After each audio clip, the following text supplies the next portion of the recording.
I'm scared for the future of me. Yeah, Yeah, Glenn's me definitely too. gonna fucking I am die. scared for the future of you. Thank you for. I'm glad that there's general concern. I'm not concerned. I'm just saying he's gonna. Oh, Zach, are you? What do you? How do you feel about me? I'm there with you, so I'm concerned. Like And none of us can come help? Well, we you can't are because there was like the below deck there was the force wall preventing us, but then there was like a staircase to go onto the main deck, which is how Peyton got up there. So there we can go the back way to get down there to you guys, but we have like 4 undead fucking skeleton crew to deal with ourselves. I'll finish him off, it's fine. All right. We just recapped ourselves. So, a good recap that is, but when we left off for the official one, the Wavy Navy, having finally invaded this ship, which you guys did hear the Goblin Captain Deadhand refer to as the Green Bastard. Currently, Alistair, Urlas, and Glenn are in hand-to-hand deadly combat with their foe, while the remainder of the party, Rez, Erland, and Layree, are topside dealing with the skeleton crew along with Taj. So, jumping right back in, settling on his back, moving his hand gripping a flintlock in slow motion. Glenn, you, Urlas, and Alistair are forced to watch as he brings it up and into view. As he does so, his finger pulls on the trigger, and a gray beam of energy extends right to you. As you are hit in the chest, Glenn, you take... Oh, no AC, no roll to. Nope. Wow. It just auto hits? I'm fucked, folks. I'm fucked. You take 23 points of radiant damage. That's nasty. It's not as bad as it could be, I suppose. And as he puts the gun away, you see the It's still Green pretty Bastard fucking nasty. himself look up. Yeah. How dull. You're right. And as his turn ends, we're gonna go back up to the crew on the top as you guys are still fighting with the Why are skeletons. there 2 Erwins? Are there 2 Erwins? I think Oh, the one next to them is where Erwin was. that is correct. The closest Where's the Erwin second one? is a facade. You know, I think I would have remembered. Yeah, Red, you've been muted. I don't know if you know. How long have I been muted? Alright. I don't know. You rolled the damage, and we didn't hear from you. As that hit strikes into you, Glenn, you see the goblin rest, and as he does so, he is going to make a wisdom saving throw against Aralis' slow. Oh, that's true. Does he get to make a save? Yep, at the end of every turn. Oh, damn it. Are we sure? 100%. Slow. Yeah. Yes, sir. That is very true. And he fails. DC 50. He has indeed failed, and with that, we're going to go back to the skeletons on top of the ship. The rest of you still quarreling with them watch as Taj is surrounded, and although Erwin is helping him, they get attacks of their own as well.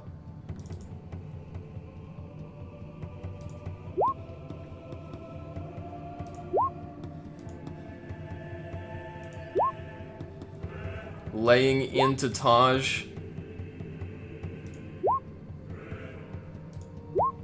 You guys watch as 2 of the strikes are successful with advantage because he is recklessly attacking. You guys watch as Taj takes a massive amount of slashing damage. And with that, it is now your turn, Alistair. Erwin deflects. Oh, he does. Okay, yeah, go ahead and roll his deflect. I don't think I roll. It's more of just... It gives you disadvantage. Yeah, just Right. gives disadvantage. Okay. All right. One of those hits has missed. And then instead of taking 27, he's only going to take 19 points of slashing damage. Good catch. And is he still raging? He is.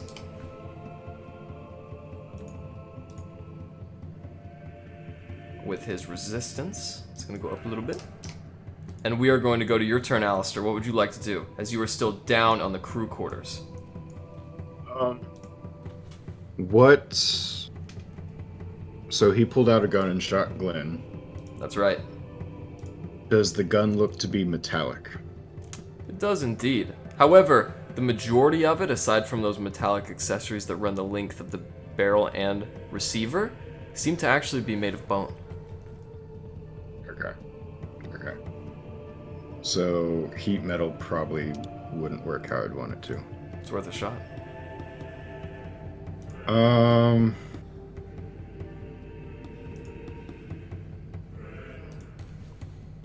You know what? Fuck it. Yeah, I'm doing heat metal. All right. He's got -2 AC from the slow as well. With that, an 18, he survives the Constitution save. So he does have the ability to grab onto it, but I believe he still takes the damage, correct? I think so, yeah. I'm just going to cast that spell. I'm double checking.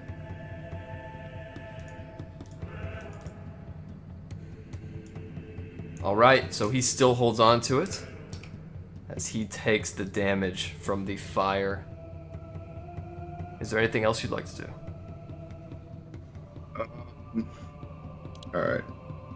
Little shit is still holding on. So... Gonna go with Unreliable, Force Ballista. Alright. Okay, -2 AC. Still, even on his back, you watch as he anticipates that blast as the arcane swirls in the end of your cannon, and he ducks just in time as another hole of sunlight is opened in the back wall.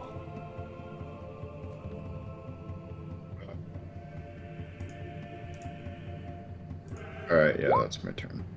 Alright. Up next, Erland. What do you want to do? So, I don't know if we cleared this up. I heard about it, like I was listening. The two Erwins, are we just mistaking is one of them an evil Erwin? Or No, not quite. I removed the extra Erwin. Yeah. okay, just making sure. Cool. It's one of them evil. Okay, and do I hear can I roll anything to see if Erland can hear like the struggling going on below deck since I'm right here by the grate? Oh, you don't need to roll anything. From the time in which you've surmounted these stairs and ended up on the top deck of the ship, you've heard one gunshot, one arcane cannon, and a flurry of sword strikes. Can I tell who's injured downstairs? No, you cannot. Okay. I'm going to first off use my bonus action and say, I don't know you very well, but you're helping us, so take some hit points or health. You watch as Taj is quarreling with these foes with his bare hands before he looks back to you. Thanks. And then with my action,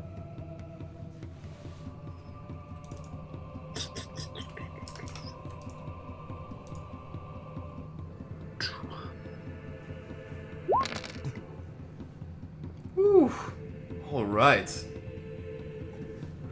Now you're only Oh, using roll 3 three. darts. Who are you going to direct them to? I'm gonna do one at each. Alright.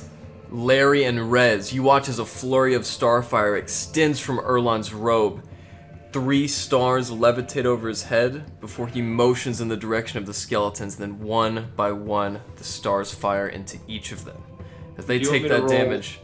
Do you want me to roll one more time since that was the robe cast? They're supposed to be 7. I'll just roll another one at like 2, level 2, and it'll roll 4. Sure. We're gonna take the damages on the first roll though. Okay. Well, Alright. I'm just saying because it's supposed to be 7 total, so there's Yeah. 7 damages now. It If looks it's like 7 magic missile, like you don't roll to hit; they just automatically hit. Yeah, And yeah, I there's know, no way I to know. Roll 0 damage. yeah, but you're intending to fire 7. That's how Bolts, many come correct. from my robe. Yeah, but that's how many you're firing, correct? Because you Yes. don't have to fire that many. You can fire as many as you'd like. Well, it on the robe it just says it fires a fifth level. Yeah, but Yeah, each you star can- does. It just depends on like how many you want to use. I So don't are think you- you can actually. It's not a one fireball. It's not the same. What? It's limited to one per round. Normally. Yeah. So how many? You're just using one star, correct? Because that's all One you can star use of as an 7 action. darts. Yeah, Yeah, oh, one right, star right. equals 7 darts. Right, okay, got you. So the next 3 darts, they also hit the same targets, right? Yeah, and I'll do 3 into one of the green ones or one of the full health ones, and then I'll do the 2 each into one into the red and the other one into a green. Okay, as you target one of the red automatically, as that bolt pierces his skull, it shatters in a dazzling display of lavender dust. As you extend the other 2 to the one that's full, his health bar hasn't updated and he is also near death at the bottom. But with that, what else would you like to do? I am going to move this way so that Erwin and Tosh have flanking advantage. Alright, does that end your turn? It does. Okay. Up next, Rez, what would you like to do? I would like to throw a sacred flame at this guy. Okay, go ahead. And you definitely do have line of sight because through Erwin's wings, you can see those 2 skeletons as they are wailing into Tosh. Oh, please fail to save. That's such good damage. Please fail to save. As the skeleton turns and strikes Taj, you just narrowly avoid. And as that happens, the sacred flame arcs between his arms and misses the skeleton. If he failed to save, if I can tell he's gonna fail to save, I just look at him and go, bitch! As his head turns towards you, his jaw extends and a few gnarled brackish teeth fall out, and that gives you just the amount of time to recast the sacred flame, and as it extends back, whiplashing into his ribs, that hits. Yes! Oh! Now, which one are you targeting? The weaker one or the healthier one? The healthier one. Alright, that definitely strikes. Is there anything else you would like to do?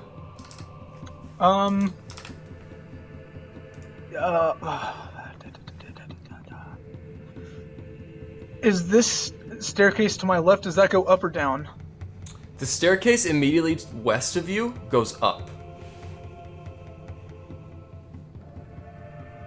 Then Alright, as you go up, that's okay, you will now be on this floor. And you do see 2 deck cannons, which look like they're actually mounted into their position. And to the north, you do see the Dreadheart listing. Okay, quick question. Is there anything in this environment, like any environmental things, like be it a cannon I could swivel around or something? You do know the 2 deck cannons wouldn't be able to turn around, but you are standing in front of a massive windlass. One very similar to the one in the Dreadheart. You could push this windlass down with pretty moderate ease and cause the anchor to fall. Are we moving? Very slowly, but indeed you are. The flags are currently at half mast. Or the sails, rather. If I can I use the rest of my movement to start turning that? Sure, but that would take the rest of your turn. Okay, yeah, that'll be fine. Alright, as you begin turning that, I'll say on your next turn you will activate it, and we will go to Urlas. Urlas, as this happens, keep in mind I believe 2 of your mirror illusions have disappeared. What would you like to do? Indeed. So there's a door here, correct? Yes, and you have seen the translucent barrier reform upon your entry.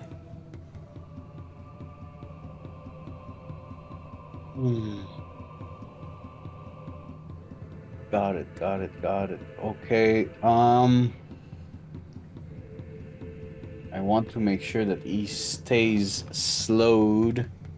I will actually come in the corner farther away from his reach, I guess. And I will take the dodge action. Okay. Sounds good. So you're going to take the dodge action. Is there anything else you want to do on your turn? I don't have anything else. Actually, I could. Oh, no, because I know that's no good. Nope, that's all I got. Dodge action. I'm ready to parry. All right. Sounds good. Up next is Taj. As Taj begins his turn, as the skeletal foes are falling around him, he is just going to use his fists to try to get some attacks in without his weapons to aid him.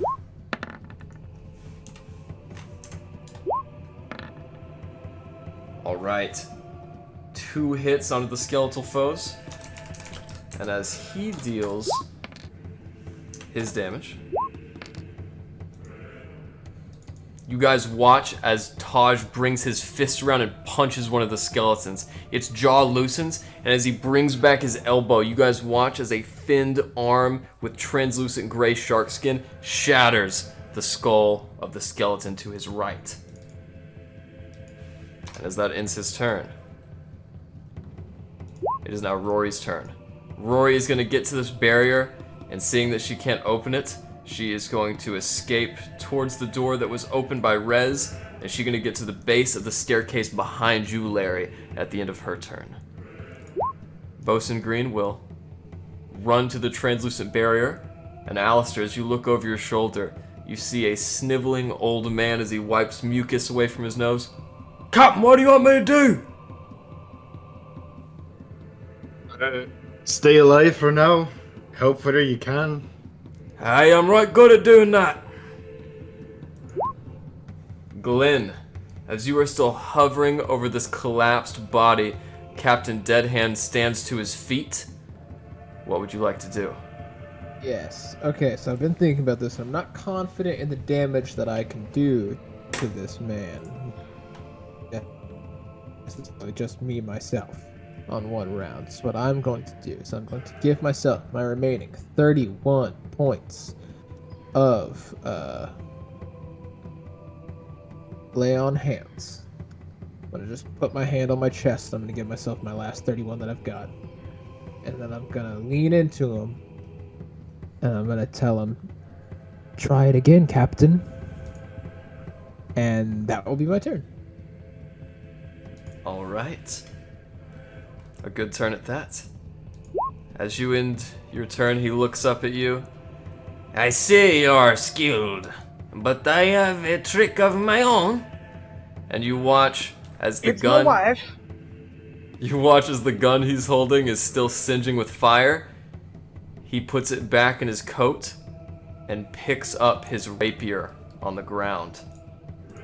As he does so, he's going to begin a flurry of attacks. Alright, let's go, dude. Let's fucking go. Oh, he cannot do a flurry of attacks. He can do one. Good point. Thank you. Yeah, I forgot. He is still Give slowed. it a shot, dumbass. So with that is a 28 hit. Well, that does hit, though. Don't get it twisted. He does hit. All right. He does not have sneak attack, but you take 12 points of slashing damage, Glenn. What is your current movement speed? My current movement speed, 25. All right, it is now dropped to 15 as this magical weapon has slashed your calf and you feel yourself slowing. But with that, you can only take an action and a bonus action. His turn is over. Up next, the veteran skeletons. They're going to go ahead with their attacks once more. It's a miss. That's a miss. As you guys watch these skeletons swinging their swords down, you watch as only one gets through. Now, Layree, I don't see you on the initiative. I don't see me out there either. Now, since this is their She next was turn, somewhere between me and Erwin. I do remember you also had a 4. So, Layree, as it is not your turn, but it is their turns, you would have gotten a turn, which means Erwin would have recovered his reaction deflect. Do you want to use that now? Yes. Okay. So, none of them hit, and it is now your turn. What do you want to do? Okay. Well, first I will have Erwin make a force empowered friend. All Does that right. hit? It should be at advantage with, well, Not quite, no. but it still Erwin, hits don't anyways. attack. Still hits? Okay, That's right. good. All right, as Erwin brings his hands around the sharp blades at the edge of his wing, catch and scrape a rib off of this creature that gnarls in pain. What else do you want to do? Alright, and then, but I do get pack tactics, so I will throw my hammer. And I should still have arcane weapon going. So let's see about that. Does that hit? That is right. You would have pack tactics, which gives you advantage, I believe. Yes. But as you are out and you watch that bright daylight catch you in the eye, because of your kobold daylight vulnerability, it would give you disadvantage as well. So that's just a 12, and as you're blinded momentarily, your hammer does not hit. That's so dumb. I throw it again. All right. We've never had to deal with that because the rhyme is all covered in. Oh my Wow. god. Oh my. This light. Someone turn off the sun. That'll end my freaking turn, I guess. It is very bright, unfortunately. And with that, we will go to Alistair. It is now your turn. Okay.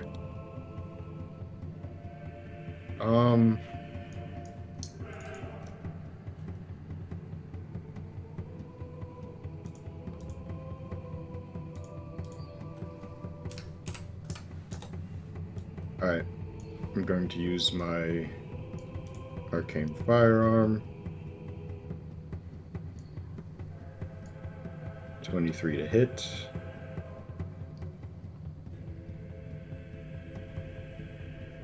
Oh, I just saw. Okay, that definitely finds its mark. As you lay it right over Glenn's shoulder and squeeze the trigger, smoke from an arquebus fills the room. Roll for damage. And I will be adding a d8 to this because it's my arcane All firearm. right.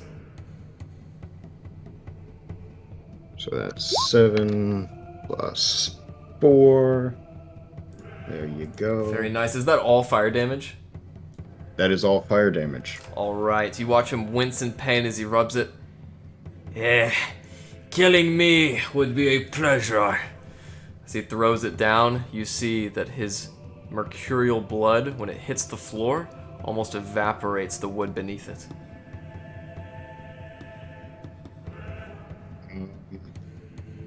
And I'll follow it up with Old Reliable, Horse Ballista. All right. That hits as well. 17 damage. He's already used Uncanny Dodge once. Alistair, how do you want to do this? Let's go! I want the blast to just hit him straight in the face, knocking his head against the wall behind him, and it splatter like a popped grape. As that happens, you guys watch all this boiling mercury splash onto the wall. It begins to dissolve, and you watch as what remnants of his gory carcass still remain turn entirely to white, bleached bone. You guys... Well, you're relieved of duty. Well done. Very well done. Yeah, good job. Good job. Thought I was gonna Good. die. Could I by chance pick up that gun he was using? As Oh, you I already walk threw it over, away. as you walk over with your movement, you see two things next to the skeleton: the rapier with a bright, glowing red blade, and a destroyed flintlock. I will grab both for now, I guess. All right, is that your turn? Yep, I'm done. Erland, what would you like to do?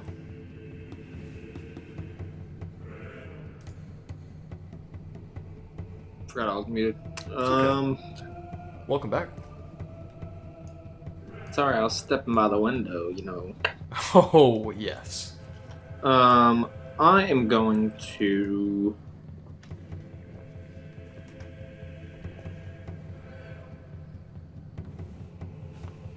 Hang on, let me do a double check real fast.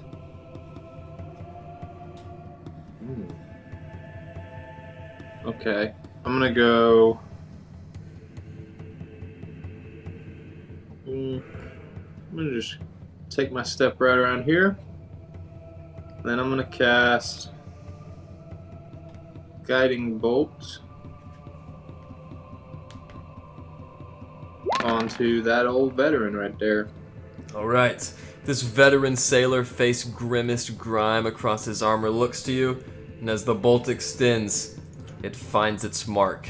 As you watch the light decrease, as you guys are momentarily blinded from this guiding blue ray, you see the skeleton, missing all of his ribs, is still supported by his spinal column. Oh, Jesus Christ.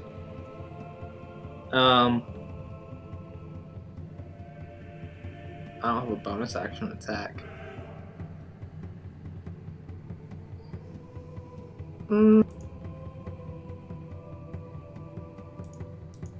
That'll be it. That'll be my turn. Okay. Layree, it is finally your actual turn now, as we've adjusted Yes. the initiative. What do you want to do? Okay, well, is there a way that I can move out of direct sunlight? There is. If you were to wait inside of this door on the stairs, you would be a full 50 feet, it appears. Wait. 35 feet away from your target, but you would be in dim light. Okay, I will do that. So that works out well. I can't see anything now. How about Can now? I stand? Oh, okay. Here, put myself there. Perfect. Perfect.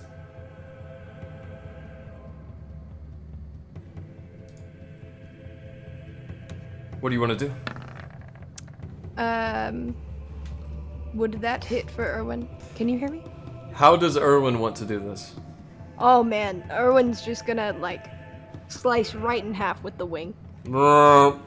With great ease, you guys watch as a bit of white dust falls away, and as this veteran is completely severed in half, you guys gain a moment of relief.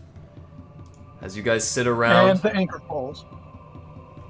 as it does so, you guys feel the momentum of the sails pushing it forward suddenly halt. As you guys go to catch your bearings, everyone who's not in the top deck, roll me a dexterity saving throw.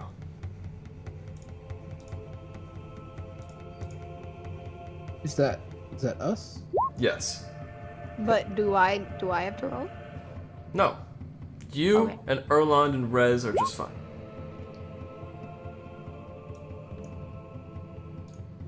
Damn, I closed my sheet. Just a sec. Dex. That's right. I have advantage. 17. Aurelas, you watch as Alistair, Glyn, and Bosun Green fall on their knees. And Glyn and Alistair, you know exactly what this feeling is. A ship anchored too soon. Well, shite. What does that mean? Did we hit a rock? Someone dropped the anchor.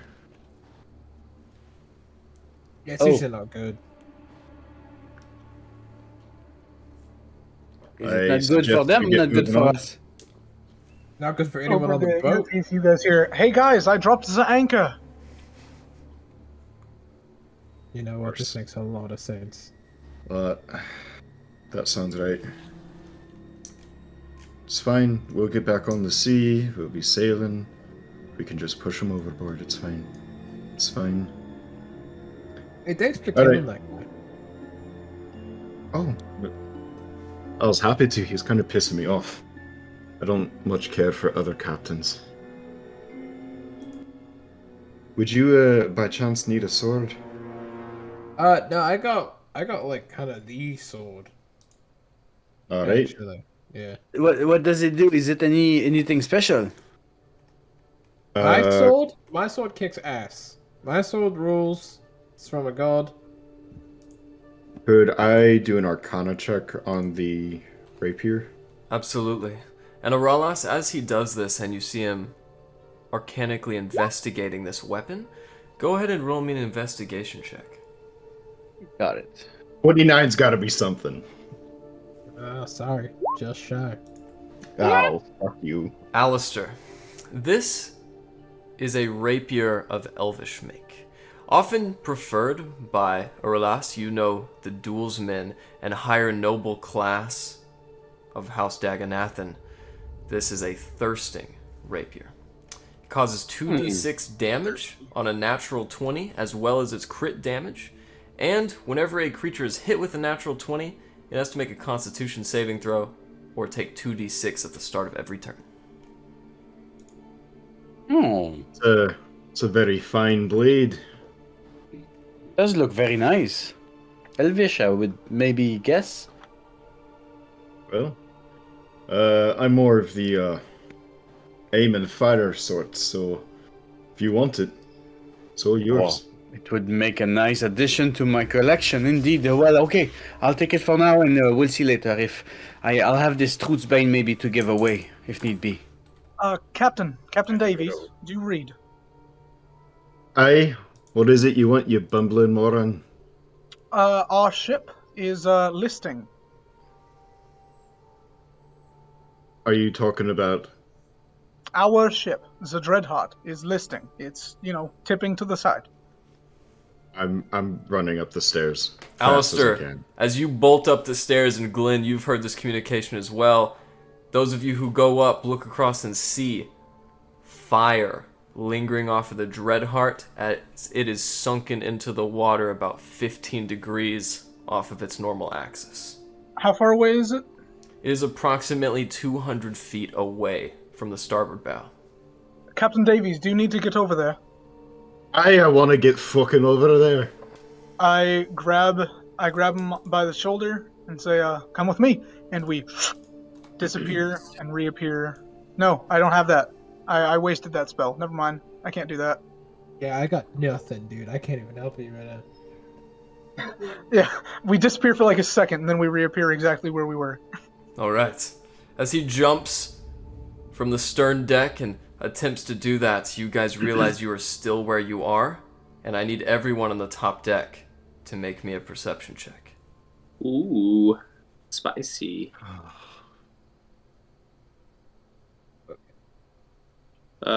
Perception, you said? Yes, that is true. I swear to God. Spicy meatball. Damn, terrible roll. I can't believe this.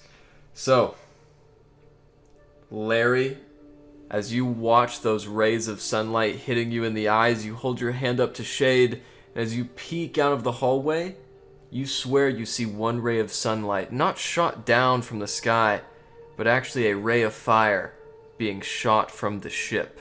And as you see it leave and disappear into the clouds, Alistair, you notice this as well.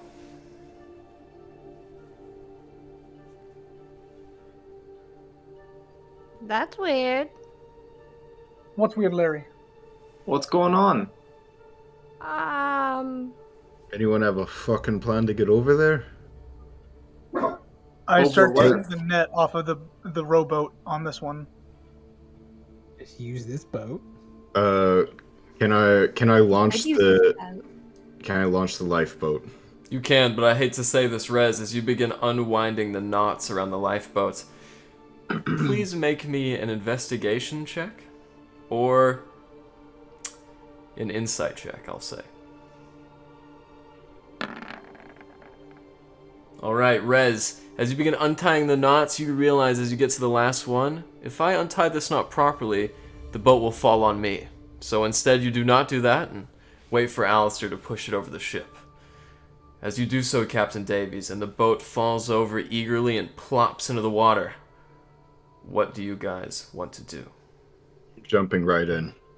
Alright, as you jump in, you guys know this has space for about 4 of you. Erlon will jump off the boat and into the water right next to the boat. Alright, Erlon jumps in with a very elegant splash I'll of wait water. over here for when you guys are done. I'll get in the boat. Jump in now, because I'm not waiting. Yeah. Um, I I'm will- gonna start maneuvering the boat. I'm trying to leave immediately. All I right. mean, Whoever wants- Erwin and I can stay here with Rez. if that Whoever makes wants to space. come, I can help you. Just stay by me, and you will be fine underwater. All right, I can do that. Would Erwin be fine underwater? Erwin, You think so, but the issue is, Larry, not if he's going to be fine underwater, but how far underwater he will be fine at. Okay. Spitballing, super fast. What if just Alistair and Erlon get in the boat and then the rest of us just swim along Erlon? That would certainly work. All right, so we're putting Erwin in the boat and Alistair. I'll stay behind and double check the ship, make sure we're not leaving anything behind. I don't know how much help I'm actually going to be over there. as everybody jumps in, I will cast water breathing. Okay. I'm going. Alistair. Yeah, and I I'll think go. actually, And I will begin swimming. Just as a quick little bonus, I think. Let me double check, just real quick.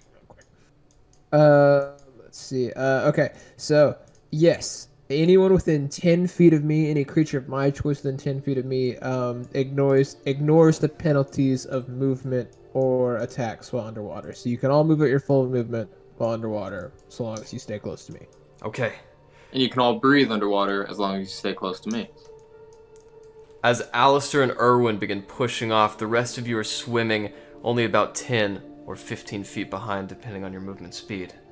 As you get close now, Alistair, and you are approaching from the stern, you hear the crossing of swords and what sounds like belabored breathing. As you do so, everybody draw your tokens out around the lifeboat to the south. Actually, I'll do it for you. Yeah, I was gonna say it's black for me. I would be pretty far out, I think, too, because my movement's only 25. Most people I'm a are 30. I think. Yeah, That's that's right. what I thought. You're right here, Alistair. But you do have to stay within 10 feet of me if you want to keep your full movement, so you probably. Well, have I'm a too child far of the from me. sea. I keep 30. Oh, do you keep? I'm a okay, child of the sea. That's with He's- feet, okay? Ocean boy. He's not lying. That's true every way you cut it. He was a baby thrown in the sea. Yeah. Erland. Erlas. Larry, I'll stay just a Baby. little bit behind right here. Big Larry. Rez, you're on the ship currently, but I will put you Big here Larry? just so you can see. Is there a little Larry now? Are there two ones? There should be. I'll just float around this ship. I'll just move my token around so I can watch what people are doing, but I'm not here. I'm Alright. tossing the other ship. I can't see. I don't even want to. You better be fucking with me. Oh, never mind. Happy to Alright. see. This map Alistair, better be fucking with me, Garrett. as you are pushing up the ship, Alistair, what would you like to do? You are I'm getting encroaching on the now. ship as soon as I can. Alright, as you bring the ship into harbor, and the rest of you are following, we're not in initiative, is there anything you guys would like to do as you watch Alistair begin to push up onto the main deck? No, I'm climbing whatever I have capable, like whatever's available to climb. So if I have to get on the ship and then or the boat or whatever. Yeah, there is no net over the side like there was on the Illy Moss, so you guys would have to follow Alistair. As you do so, On the boat. and Alistair, you pull yourself up. You see Lashana as she holds out a rapier, defending what looks like the dead corpse of Arnholt. As she holds the blade out, you see what little water, almost like a puddle, which expands 5 feet in front of her, turns into the liquid green humanoid form of a Ganassi. Well, it is so nice to see you return. Tell me, is this all there is to your ship? I'm gonna fucking kill you if it's the last thing I do. I welcome this. As he puts his hands on his chest. Today you'll experience the light of the Magits. He is going to cast Lay on Hands. And as he does so, I need everyone to go ahead and re-roll their initiative. Oh, fuck, that was awful. Oh, fuck. Oh, not that awful though. Damn, I'm sorry. Fuck. I'm already pretty beat, so I don't know how good I would do early on in the roll. And I have no more means to heal myself. I'm like maxed out at my health for until we take a long rest, like 30, whatever the fuck I'm at, 32, I think. As I'm climbing up, 33. DM, if you allow it, I would like to cast Cure Wounds on Glenn. Absolutely. So as you watch as he gives himself dead brother? 33 points of lay on hands, Hold on. Well, that's cool. We're good. Everyone relax. cure wounds onto Glenn, and at the top of the initiative, we're going to go with Miss Layree Harpill. Well, I don't see anybody. So I'm going to push through and say, excuse me. Sorry. Excuse me. Sorry. Okay. Aha.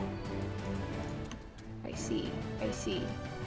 So, where is Erwin, by the way? Is he on the boat? Yes, Erwin is just climbing up the bow behind you, so I'll say he's right in this square on the aft. Okay. Then I will have Erwin come to here, Okay. like next to this guy. And that should, with pack tactics, cancel out the disadvantage and all that BS about the sunlight. Correct. Yeah, it'll just be a flat roll.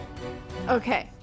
So I will throw my hammer at this bitch. Alright, as Layree shields one eye, she runs between all of you, and before any of you have a chance to react, she hurls her hammer, it flies off and smacks into the mast of the sail, dealing 7 damage to the ship. Yeah. Look, all right. Oh my god.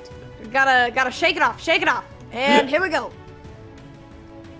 As Come you guys on. watch her do it again, as it rebounds Watch it. quickly, she strikes the Ganassi this time. The hammer pushes through his subdermal membrane and actually rebounds like a fist through a trampoline as it inflicts a massive amount of damage. Now, are you using Arcane Weapon?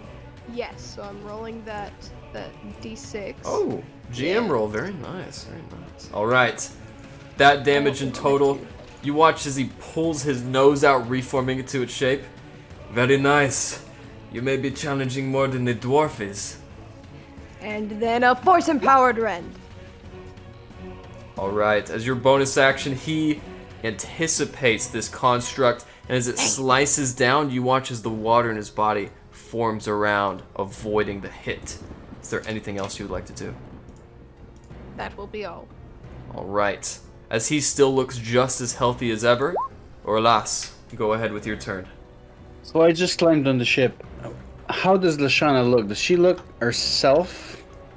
Lishana has a cut that is so deep in her leg you can't quite see the end of it. She's on one leg hobbling back with her rapier out, defending Arnhold. Okay. She's defending Arnold. Okay, and the guy is the asshole in this thing. Okay, I prefer that version. I wasn't sure if she was against us for a second. I have no more blade songs. I'm going to move on this side. And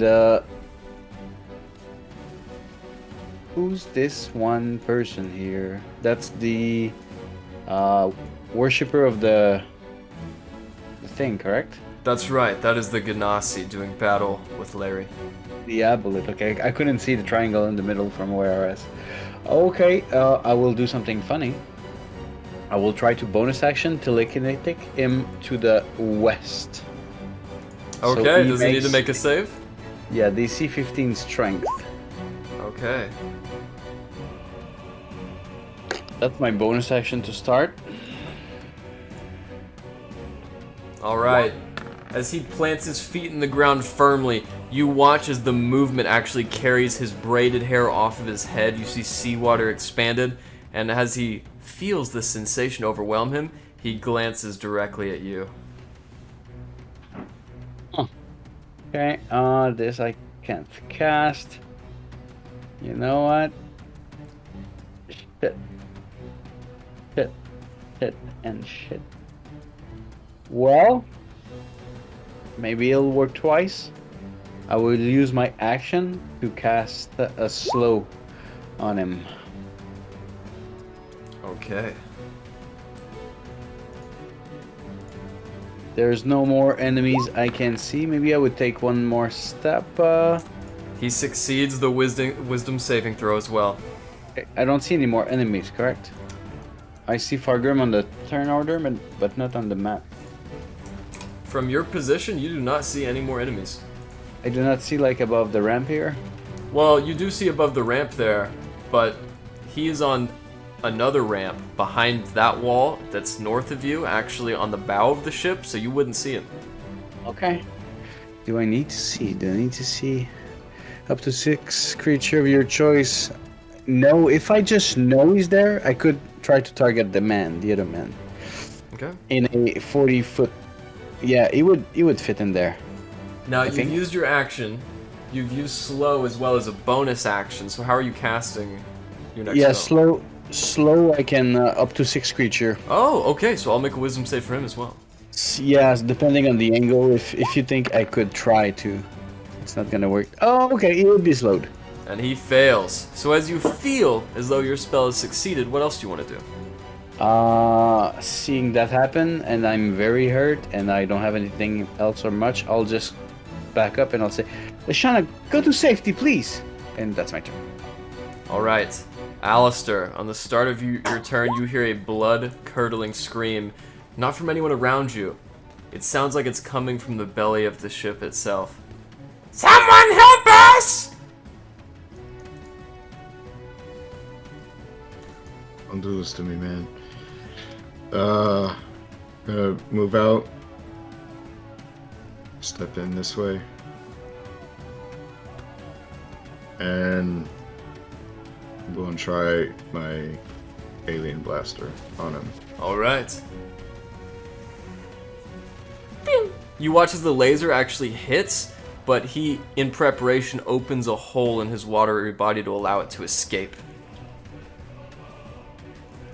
Okay. That's typical. Old reliable, force ballista.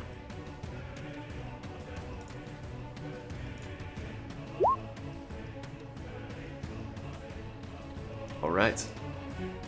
As you go to fire, as that hole closes, he ducks and whips his head around violently. The arcane blast shreds what layers of his hair get caught in the watery explosion, but he's fine.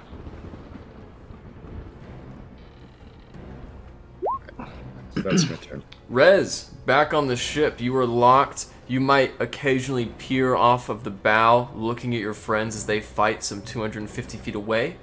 But as you're sitting there, what would you like to do on the ship while everyone else is gone?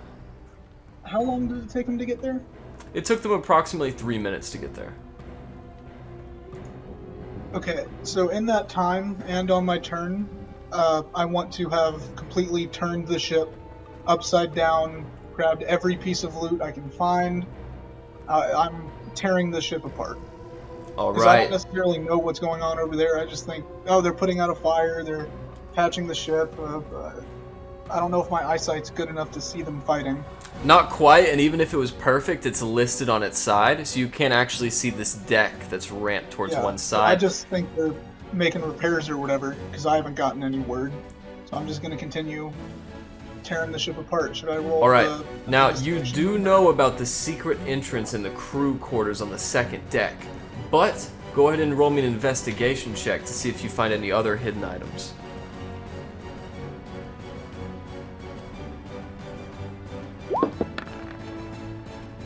Alright, so as you go back into that fake wall that you discovered when your head connected it, you peer inside, Rez, and you see, to your surprise, 4 massive sacks, like bags of flour weighing 10 pounds each, of pure oracle dust. Oh my I'm god. gonna start while they're fighting and fucking up this guy, and my brother's on death's door. I'm just loading sacks of flour, going.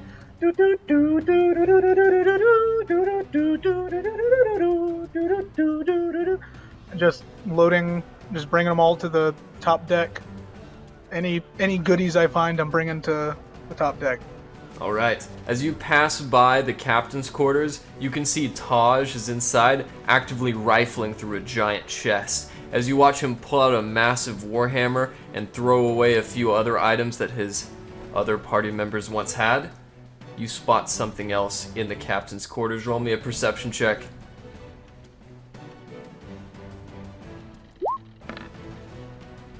All right. Underneath the bed the captain sleeps in, slightly hidden under a quilted blanket, you see a bright oaken chest. As you push the blanket back and look closer, Rez, you can see that the lid of this chest is encrusted with diamonds.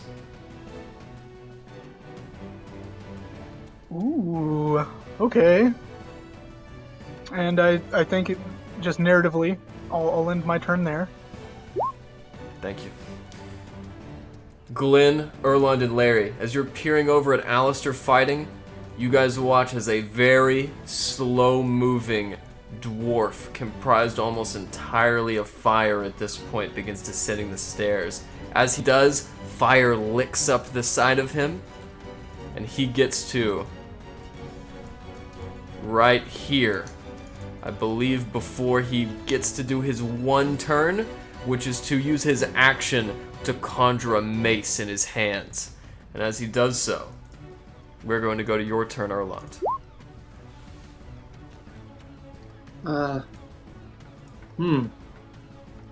Excuse... Oh, I need to take ruler off.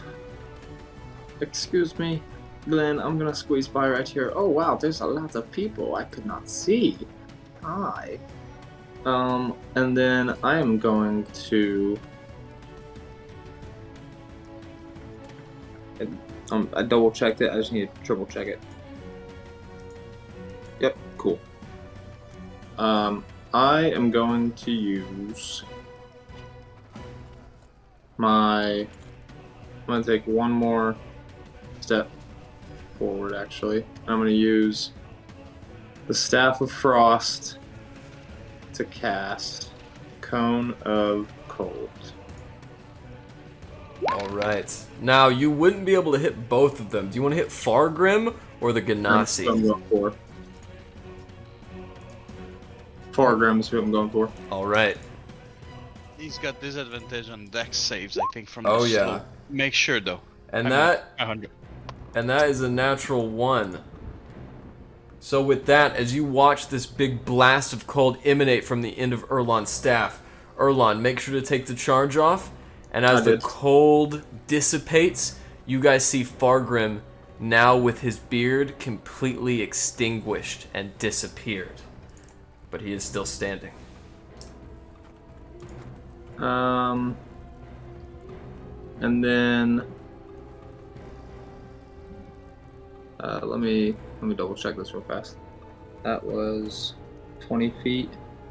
So I still have 10 feet. So I'm gonna cast. I'm gonna move right here. Oh. I'm gonna move right here next to Captain Davies and cast Flame Blade. Okay. That's my bonus action. As you guys watch a blade of fire appear from the hand of Erland, is your turn over? It is.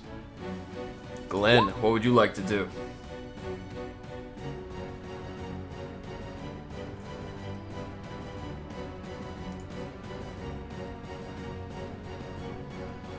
There he goes. He's a wild man. He's muted. You're muted, Glenn. Someone has cast So silence. So sorry, forgot that I muted myself. I moved there, I moved 15 feet to be in the face of this person. And I am now going to use 2 attacks from my Dawnbringer. Blam! As you bring up one cut, the water in his body shifts, and you watch as his torso actually jumps over the blade, creating a space where it enters and leaves, and as it comes back down, he takes no damage. Alright, second attack. As you catch him There it off is. guard and bring the sword around, you feel Dawnbringer ring in your hands as it vibrates right through his shoulder. Excellent. Divine Smite first level. For an extra 2d8 damage. All right. Bonus 5 damage on that. So that's 13 slashing, 6 cold. As- So 19 plus 5, 24. 24 damage. As the blue light of the sword and the yellow light of your radiant attack blends into this green hue that cuts him viciously, you watch as the Ganassi screams, "Ah!" and seawater is ejected from his mouth. I will then, because I've got a little bit more movement, and I'm a little worried about Lashana. That little circle's looking a little rough, so I imagine that translates to big damage. So I'm going to move there with my last 10 feet of movement, staying within the melee range, and that will be my turn. All right. Oh, fuck Arnholt, I guess. With that, He's not a big axe! What do you want me to do? Larry, Steve, he's not dead yet. what would you like to do? Okay. Well, I think I'm just gonna continue with throwing my hammer at this guy until we hurt him enough to actually do something. Let's see. He's got -2 AC. That also. She's throwing it at the Ganassi, I believe. Yes. Oh, Does that sorry. hit? It does not. It's also because I got a my arcane weapon is fire right now, and I have a feeling that wouldn't really hurt Fargum, and I don't want to take a bonus action at this moment in time to change it. What about that? Does that hit? Unfortunately, it does Dang it. not. As both hammers go in, he absorbs the attack both times. Untouchable. Untouchable. Well, does Erwin get anything? No. Now, Erwin would have advantage, so as he dodges both of these hits, kind of laughing menacingly at you, and as his attention's turned towards Glenn, Erwin slices a wing through his back. Roll for damage. Yes, yes. Alright, 8 force Yeah. damage. take that, bitch. Ooh, And that'll end my turn. that was spicy. Alright. Up next, you guys watch as Lashana is going to extend a finger towards Fargrim. And once again, casting the only spell she knows. That's not good. There we go.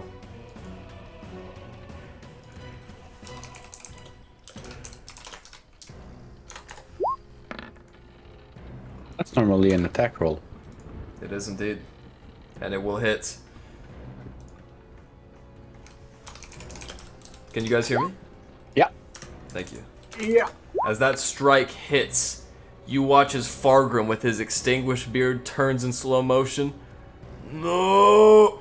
Before he can utter the word, he is blasted in a bolt with fire energy that radiates through his body, and he explodes in a ray of magma and soot that covers all of you. Woo! As he dies, Lashana's gonna move back. Please, does anyone know how to help him? And with that, we're gonna go to your turn, Aralas. Shit. Okay, he died. We don't Slow have is time off. to take a shit for a loss. Come on. So many things to do, so little time. Okay, we need to. Aralas only knows how to clear the path. Okay, fucking bonus action on the Shadow Blade. Level 3. Bam. And I'm going to rush in. Take my free item action to pull out. Oh no. Well, yeah, I'll pull out the Truthsbane in the offhand. and I will use my actions to booming blade, and then do a swing with my attack action. Level 3 shadow blade. I have advantage because flanking, correct? That is right. 16. Does not hit. Shit, so there goes the booming blade, but I will still slice again for 21, which is going to be 15 psychic. That hits. As you bring your sword through and inflict the damage, you watch as he turns around to you. That was a mistake. And you have triggered his held action. Before I get to that, is your turn over? Yes. As he turns to you immediately, you guys watch as a huge dense layer of fog extends in 20 feet. As he activates Marine Layer, he is going to bring up his glaive. Counterspell. Yeah. Is that a spell we not can a spell. actually? It's not a spell. No, it's No. It's not a spell. As that happens and he gains these properties and you guys look through the dense fog, he lands 2 attacks on you, Urlas. Both hit. And with that, Urlas, Hold you on. hit 20, the deck. 20, 24. Yeah, both hit. As he cleaves into you with both, the first one knocks you, the second one causes you to lose a death saving throw. Indeed. As that Hate happens, to be that guy, but shouldn't it be two death saves? nah, that's alright. Yeah. Just one. Okay. As that happens, I'll make an addendum to the homebrew rules, and it is now your turn, Alistair. God. Remember the fucking Marine Lair rules. Remember them, Alice. Remember who you are. I don't remember. He doesn't remember the Marine Lair rules. I'm sticking with what I've got to work with. Wait. Is Fog. the flintlock I picked up usable? It is not. God damn it. Just so God you know, everything is heavily obscured except for the Ganassi and everything within 5 feet of him. So Glenn and Erwin can see him very clearly.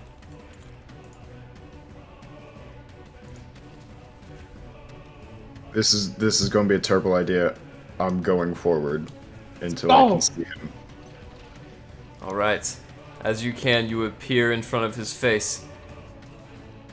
Be pleased. Kill him. Kill him. Please just fucking work this one time, Alien Blaster. Him.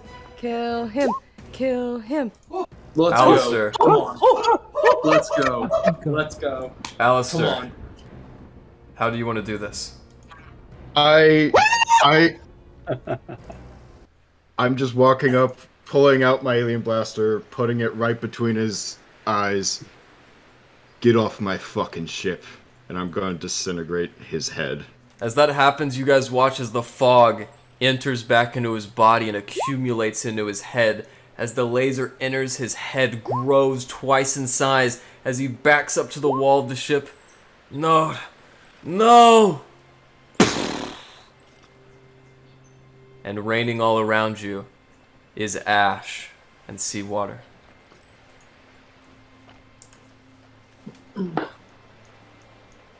Okay. Immediately. Now there's a pause. Using my eyeballs. Fuck. My eyeballs. Looking at Arlas and looking at Arnholt. Arlas, I imagine, is still breathing. Can I see any amount of breath coming from Arnholt? Like, is his chest rising and falling? No. No? Great. Who's got the fucking scroll? I do. Fuck. Okay. Remembering you've got the scroll, I use my last first level spell slot. Expedition. Wait, hold on. We have a walkie-talkie item. Yeah, we can. Isn't there a range though? Isn't there a distance? We're pretty There far, is. right? The range is 300 feet. So we're good, I think. We're good. That's right. We're good.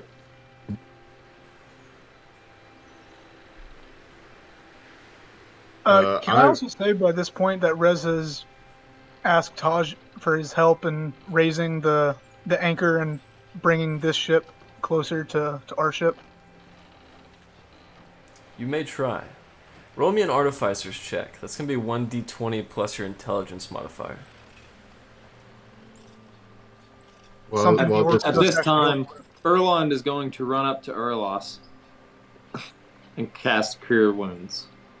Okay, I want to follow up on what I was doing real quick, because knowing now that Rez has the scroll, I still think it would be faster if I cast Expeditious Retreat and then jump in the water to meet him and then swim back.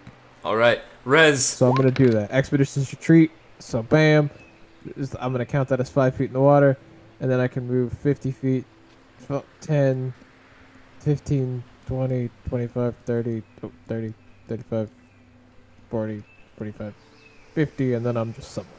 Rez, as you were playing around now with the wheel, not quite comprehending how to get this ship to move, you see Glenn as he climbs up the fishing net on the starboard bow. Oh, Glenn, you're back. How did it go? Give me the fucking Where's the rest scroll. of them? Give me the scroll. We don't have time. Give me the scroll. Give me the scroll. What do you need? The scroll. scroll? The one scroll. The resurrection scroll. What happened? I don't have time, and honestly, you don't want to know. Give me the scroll. Tell me what happened. Who was Yo, this brother, for? I got to help you, brother. If you don't give me the scroll, you're I jump in the water immediately and start swimming. Hand me the scroll. I'm faster than you. I cast haste on myself, and I swim that way. With You might be faster than me. Well, I have to be next to you, otherwise you're gonna be fucked in the water. So I'll swim next to you. Well, with your expeditious retreat plus haste, As you guys are bickering back and forth, you look down. I just jump in after, because if I'm next to him, he can move at his full speed. As you guys are swimming, trying to debate who's faster, you look down and you see two red eyes trailing from the bottom of the sea. As you guys look closer, you see Taj as he grabs both of you under his arms and swims straight to the Dreadheart in 10 seconds. damn, he's fucking Damn it. fast. I don't Well, need to that be was here. quick. You guys got a new guy. As Taj brings you up and throws you both on the side of the ship. Rez, you land right about here. It all happened so quick, I couldn't save him. I immediately start cradling Arnhold's body and my arms. He's dead, right? That's right. Tears in my eyes. I start fumbling through my bag. And because it's a very powerful magic scroll, water shouldn't have done anything to it. So I pull out the scroll. I break the seal that's on it. And I start reading. As you read the confines of the spell, you realize you could cast it, Rez, but it would be very hazardous. However, if you were to give this spell to a cleric or a druid, it could be cast without any chance of failing. Fuck, where's Rory? So figuring this out. Erland. Erland, come quick! Oh, never mind. I shove the scroll in his hands. Use it, please. He's all I have.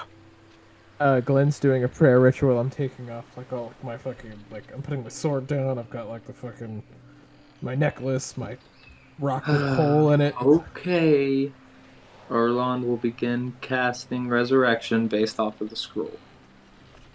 As this will require a ritual, what does your ritual look like, Erland? I will take my star map out off my necklace, or I'll take my necklace off, put my star map on it, and set it down.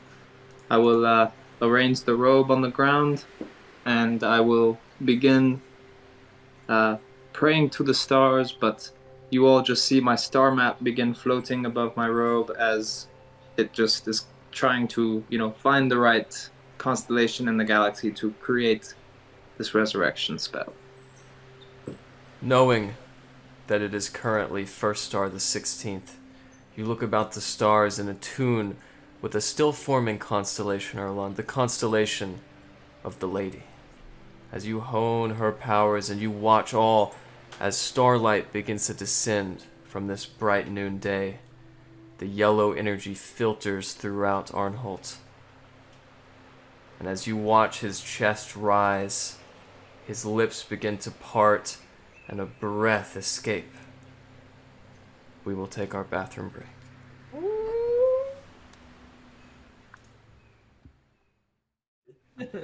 Alright. So, as you're all waiting with a bated breath, you watch as his chest seizes, relaxes, and seizes again as Arnholt opens his eyes and looks around. Where am I? You're fine. You're fine, Arnold. You're fine.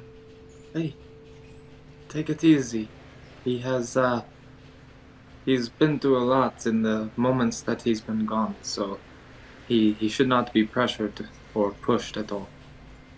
Also, Garrett, just a point of note, true resurrection brings you back, like, perfectly. So shouldn't there be, like, a prosthetic arm that fell off of him or something? As you look down, you can see his hand has actually grown in to the prosthesis. As it was crafted by an expert artificer, it is actually inside of the prosthesis, and you would need to inspect it to actually see his arm. Okay. As you're sitting there, you watch as Arnhold looks around. Who are these people, Rez? What are you talking about? I do not remember how I came to be here. I do not know any of you. What is the last thing you remember on? Being with Freya on the mountaintop.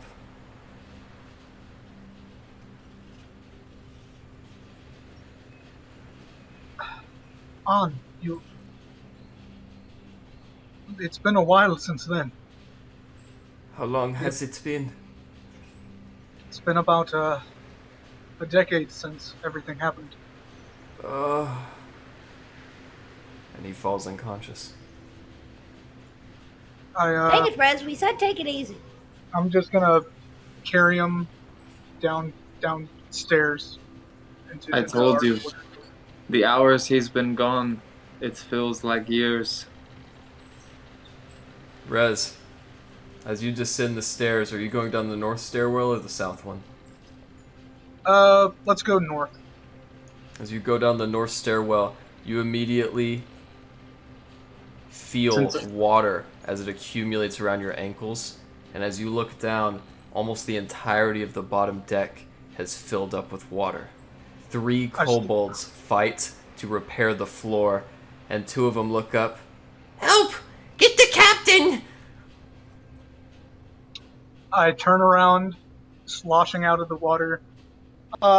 Before I take him down below deck, Captain, I believe you're needed. I'm rushing down below deck. Taj accompanies you, and as you peer below deck, Alistair, you see a few things. First of all, you see one of the kobolds, the one without a position who is just working as a sailor, is trapped beneath a cannon to your west. Those 4 corners of blue that you see on your map are what is filled with water, and you do see one of the kobolds has taken a direct impact from a cannonball. Okay. The one that's in the most critical condition that got hit by the cannon. I'm guessing it's this guy over here, the X. That's right. I'm going to give him a little cure wounds. Alright. As you do so and heal him, she looks up. I'm sorry, Captain. I've lost my hat. That's fine. We'll get you a new one. Just keep working. Save the ship. Okay. And then I'm gonna rush over here Someone give me a hand with this. I'm going to try and lift the cannon off of him using my telekinetic feet. Taj is going to swim through the water, and he's going to make an athletics check along with you. Athletics? Taj slips and falls beneath the cannon as well. Are you serious? Are you fucking serious? Well, since he's so big, wouldn't he lift the cannon up a little bit off the kobold? Somewhat, but it's still trapping. He gets back to his feet. Sorry. Let's fucking help me here.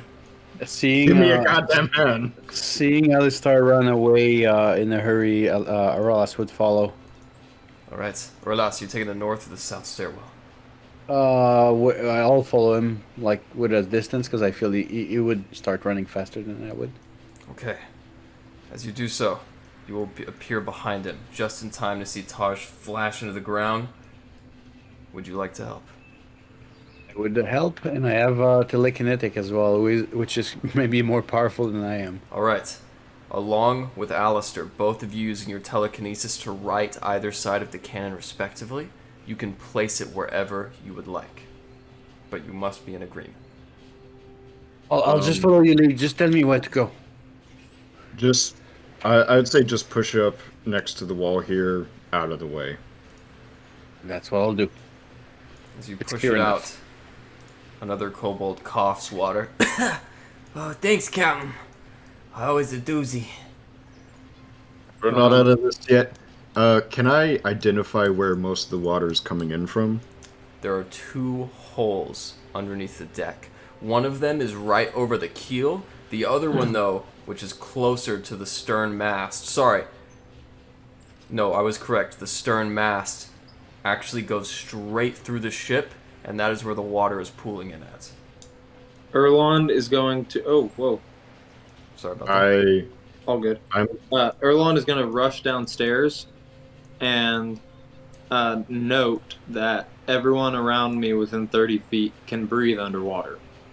Alright. Immediately as he goes down, without your knowledge, Alistair, you feel yourself a little bit more comfortable, and you watch as the kobold next to you breathes in as well, as she begins repairing the hole to your south.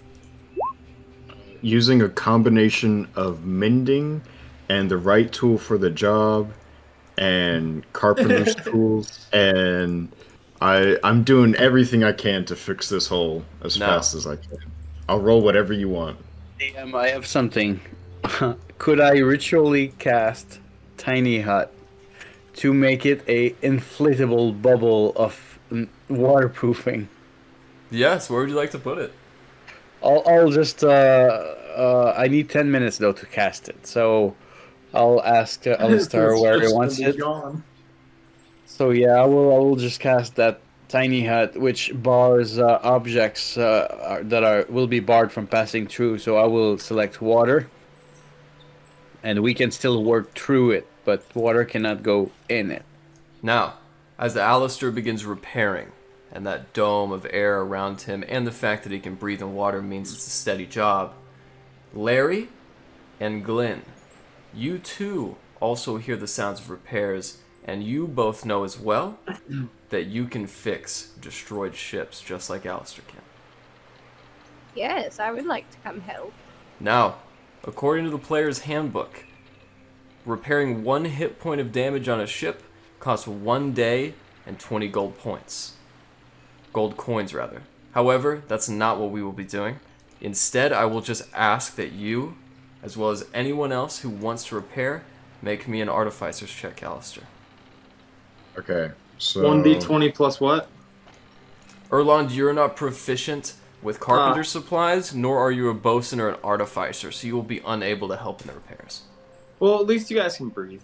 That's right. All right. Would it be like So- an intelligence check? Yes.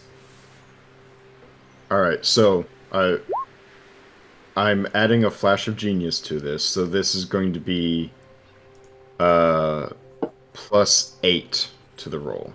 All right. If I had Flash of Genius, how much would that be for me? So that's 23 plus 8. That would add your intelligence modifier, which is 5, I believe, later. Is it not 4? No, it would be like my Arcana.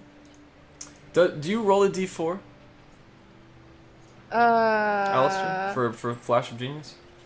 No, you just for me it's just a +5 to it. Okay. Now, +3, which is your proficiency, +5 means that you rolled a 17, Larry. Now, Okay. Glenn, because you're not an artificer, you would instead make me an athletics check with your carpenter's tools. Oh, I see. Carpenter's tools. What do I add to that? Can you remind me? That would be an athletics check +3 if you're proficient with carpenter's tools, and if you're not, just athletics. Okay, then I think it's just athletics. All right.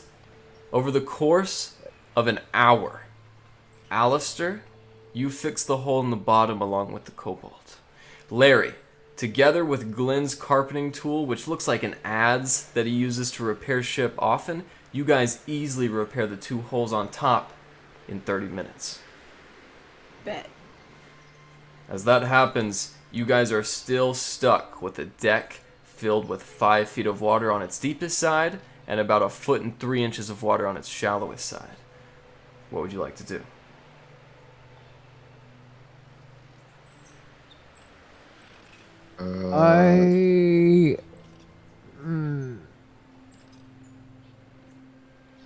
Could I? Okay, I've got a okay. few. You go first. Got a few pitches here. Could I use telekinesis to just be like shoving it like wave after wave out the openings for the cannons? There are no openings for cannons on this deck. I have one last first level spell slot I can use destroy water. I can destroy 10 gallons of it.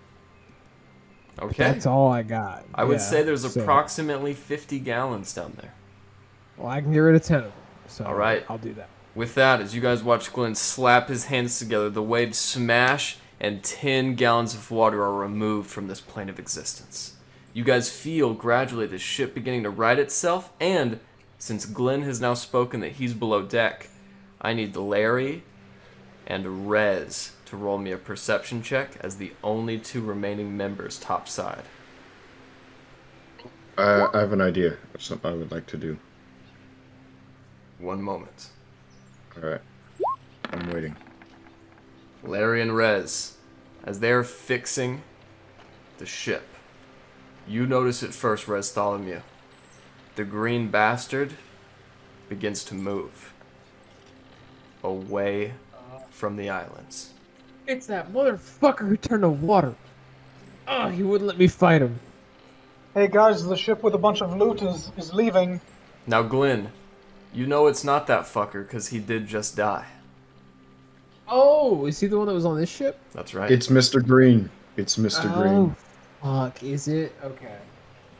I see. I get it now. I get it. I Mr. cast Green, the one that sending. we took all the weapons from? I cast Yeah. sending and send a message to Mr. Green. And I say, Mr. Green, you better be bringing that ship back to us or your captain will be very disappointed.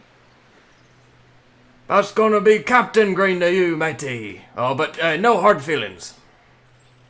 Very hard. I love it though. Barry, right? get out with me, we're going. Can I bring this? Yes. Okay. And we get when we get in the dinghy or Erwin. whatever, I tell Layree to have Erwin do like paddle arms, like with Bet. wings. Oh, he doing it. It's like So we have like a motorboat. they just full rotation, so it's just constant pedaling. All right. Yeah, and we haul ass. Okay. To- What to the are you green doing? What are you doing with Arnholt? I left Arnholt Below deck, right? Yeah. All right. Now, because the Shauna was right there. as this happens, you guys begin speeding up. You guys are now traveling approximately at the apex of your run about twice as fast as the ship would move without the propeller. But as your small life vessel gathers up, you still see that the ship is moving much faster. And inevitably, when it gets to about 500 feet away, you guys watch as it starts to rotate clockwise. Back Is up. this fucker Back up. back? No, onward, Larry. Back up. Onward. Ah! Keep going. Keep going. I don't You want keep to this thing going die. forward. You keep it going. He's gonna shoot at us. No, it doesn't matter. We're such a small target. He's never going to hit us. Erwin, full speed. Layree, you do command Erwin. Full speed ahead, Erwin. As the ship gets to its full about phase, you guys are approximately 300 feet away from it. As you guys watch a humanoid figure walk down the plank and assess one of these cannons. Layree, start serpentining. Start what? Serpentine. What? You go in an S. Okay, Erwin, do it like this. As you tell Erwin what to do, one cannon Layree, it's shot one guy rings on a out. boat with one cannon. Oh,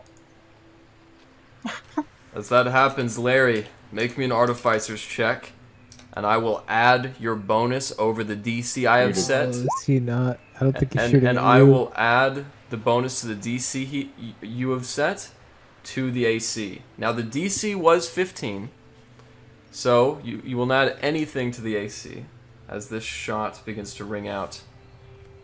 don't you add your proficiency bonus to artificer? Do I add my proficiency bonus Oh, to that's that? right. That would be an 18. So, Okay. a 27 hits.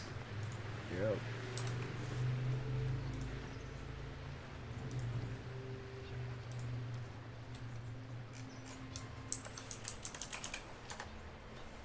Okay. Erwin has special metal from fine. the We're gnomes. fine. We can't get this shit anywhere else. Wasn't that shit already destroyed a while ago? Ah, You guys watch as the cannon boom,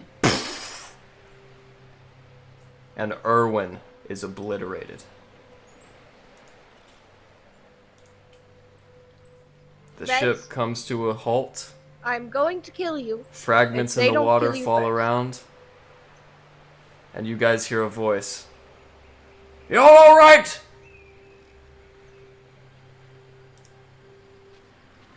I'll Layree? kill you. I will kill this man if it is the last thing I do. Good, and I will kill you. Now start rowing, and I hand her one of the paddles. He I'm watches gonna as, bonk him on the head with it and then keep paddling. he watches as you guys continue rowing, and he very hastily begins loading another cannon. As he does so, it's going to take him a few minutes. Layree, make me an athletics check. Actually, I will use my last 3rd level spell slot and take hold of both oars and cast haste on myself and turn myself into the speedboat engine. Haste, rolling. Kill all of you. Haste already ran out again from earlier when you used it to swim across. Can you cast haste? Okay. If you I have one last spell. I have one last spell slot I can cast haste with. I know, but doesn't haste make you invulnerable to it when you use it once in the past 2 hours? I think it makes you exhausted, right? Is that Yeah. what it is?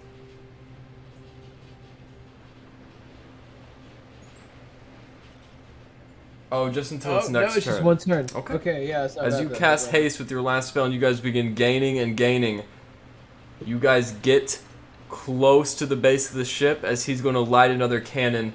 This time, he's going to have disadvantage.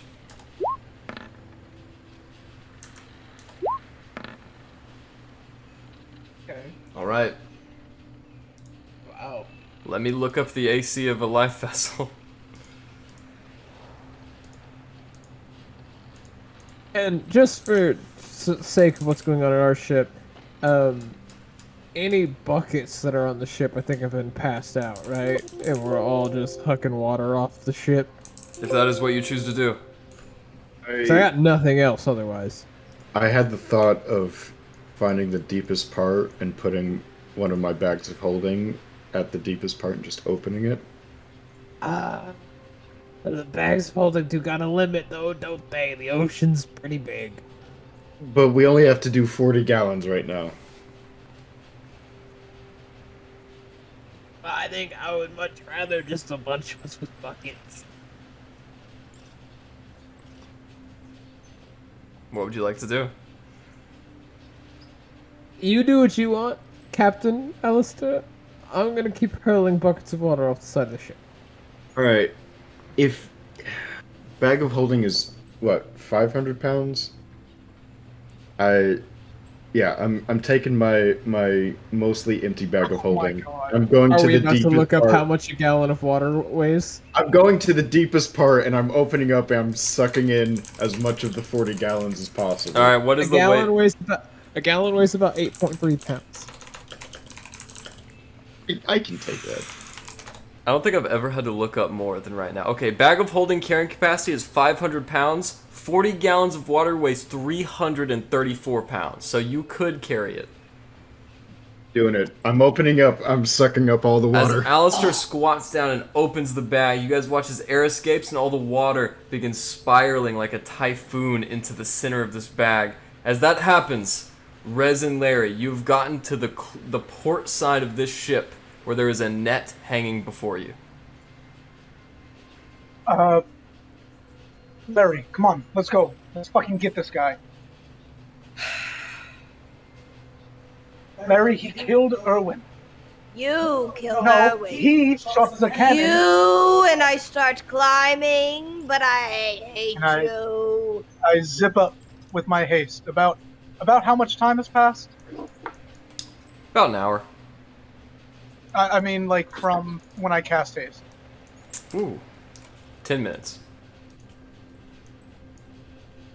Okay. So I lethargically climb up the side of the net. Alright. As you get up there, he is waiting for you at the top, right behind the steering column. Oh, hey there! The fuck was that about, man? He kind of looks about. Hi, it's you guys. Hello, welcome to my ship. Sorry, I thought you were a pirate or something. You owe me I a pull robot. Captain Alistair's flintlock, and I aim it at him and say, "You have a lot of explaining to do, Mr. Green." Come on, lad. Do we really have to do that? I've got my ship, you got yours. Ain't that enough? And I hold up my hammer and I say, yes. Hey. Yes, we do have to do that. All right.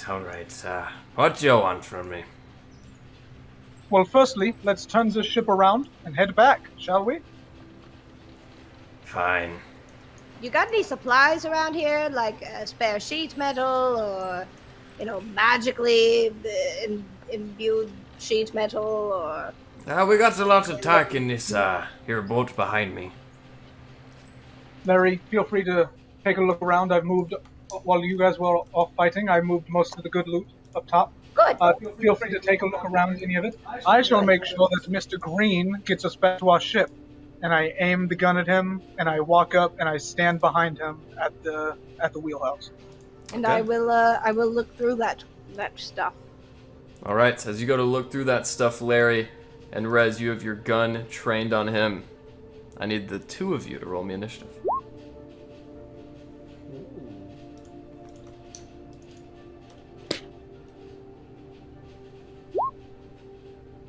And as we do so, I'm gonna call over the walkie and be like, hey, we need backup.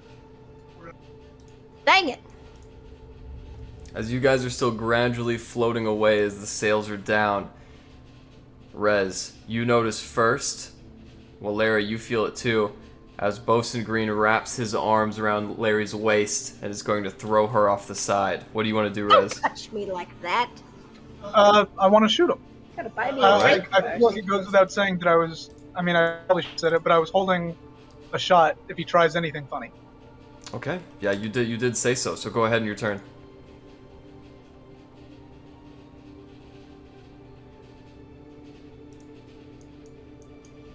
And Layree, on your turn, I need you to roll me an athletics check.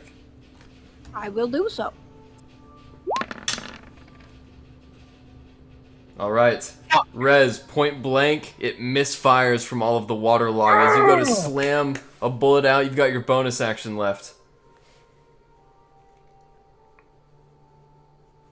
I'll just look at Layree and go, Layree, do not let him throw you. You're better than that, and you have an inspiration. That is good. Is it? Oh wait, It's my I turn have now. a DM's inspiration. I will re-roll that. Okay. Is that what? That is what it does. So Is that the hits. 22? 5 Sorry. piercing damage onto him. As soon as I said it, I was like, I'm so sorry I even said anything. As he catches a bolt in the shoulder, I'm not wanting to do this. Rez, you still have your bonus action. Yeah, I inspired Layree. Okay, Layree, you've got an inspiration. Does that end your turn, Rez? Yes, it does. All right, Layree, it's still your turn. Go ahead and make me that athletics check, please. Already. All right, he will make one as well. Should be +1. +1 more than what he rolled. Plus That's a D8 of inspiration. It wouldn't matter because he rolled Yeah. a 24. So as he Yeah. wraps around you, you are restrained, but you still have your full turn. You just can't attack or move. Okay. Okay. I will. Well, I can't cast anything. I can't use that. Can't call for Erwin. Help! Help! And I will grovel, cower, and beg. All right, as you grovel and cower and beg, it's Bosun Green's turn. As he waddles over to the side, I'm sorry, lass. You watch as he picks Layree upside down and throws her 20 feet no, off the side of please. the ship. I've got a small goblin! Yeah! Splash. And with that, he's going to turn to you, Rez. Oh, come on, is this really necessary? You just threw my friend overboard. Yes, it's very necessary. Oh, jeez. He's gonna pull out a cutlass, and we're gonna go back to the start of the initiative. As that was his action. Layree, it is your turn. As you burst through the water, getting a breath of air, what do you want to do? Is there anywhere where I can start climbing up the side of the boat again? There is on the port side, which is currently not the side you're on. Okay. I guess I will. How far is the port side? Let me check, actually. Yeah, so the port side is the opposite side of the ship. It would take you approximately 80 feet of movement to swim over there. Can she swim under it? Under the ship would be very difficult because it is actively moving away. So every time you'd get 5 feet under it, it would go 5 feet away from you. Yeah, I mean, I guess I'm just gonna start making my way over there. I have 30 movement speed, so however far that'll take me to try and get back up there, I guess. Alright, if you want to dash, I'll say the farthest you can get, 5, 10, 15, Yeah. 20, is right over here. Sounds good. All right, And you is get that right where it is? Yeah, well, the net is actually here, unfortunately. So you are approximately 15 feet away. With that, Rez, what do you want to do?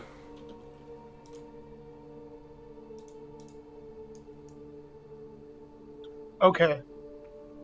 So, seeing that he has pulled out his cutlass, and with all my training from Glenn, I pull out the flame tongue rapier. I use my bonus action. I speak the magic word. Flames rip down the blade, and I point it at him and say, "You're the one who chose this." I was I'll just move trying to forward. get away! And I'll strike him. Alright, as you come forward, he's going to use Is his that a parry +1 move. weapon? It is.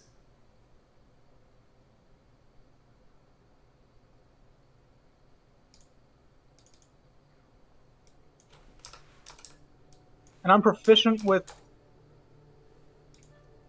Because originally I was giving myself disadvantage with these when I was first starting out, because that was self-imposed. What exactly am I rolling? 1d20 plus your dexterity or strength modifier, if you're proficient, +1. As this is happening, you guys have received on the call as Rez says he needs help. And as those of you who wish to emerge from the bottom deck of the Dreadheart look about, you see the green bastard some 1,000 feet away in the distance. What do the rest of you want to do while this is happening? Are you kidding me? So are we can't see done with the anything. water on the ship? I have no idea. You are. After a period of time, Alistair, you've absorbed all the water in your bag of holding. As you close it, it looks like a plastic bag that a fish would be held in as it sloshes back and forth. I would like to take up the helm, and give the order to the kobolds and anyone that wishes to chip in to start maneuvering the ship towards the trader. All right. Was anchor down Aye. when you left? I don't think so. It was. No. Was it? it? Was? It was. It, All well, right. I'm just asking. I don't think it was. Not to my knowledge, but we can raise anchor. Okay, if the anchor was not down, you guys propel forward, and as you guys begin your ascent, we go back to Rez and Layree. Rez, If I could, real quick, Go ahead, just go ahead. because I'm also on this boat. While Alistair and the kobolds take care of maneuvering the ship, I'd like to find the room where Arnholt is in. all right. He is Yeah. actually just in the crew quarters inside of a hammock. Okay, I figure that's probably where my turn will end. All right. As you're around Arnholt, Rez, you bring about your rapier. As you go to extend it on Bosun Green, it doesn't quite work. Now, it was your action to attack Rez. It was your bonus action to ignite the flame. What else would you like Yeah, to do? so that'd be my turn. Okay. As that happens, Bosun Green just pinches the rapier between his stomach and his arm, and he looks about.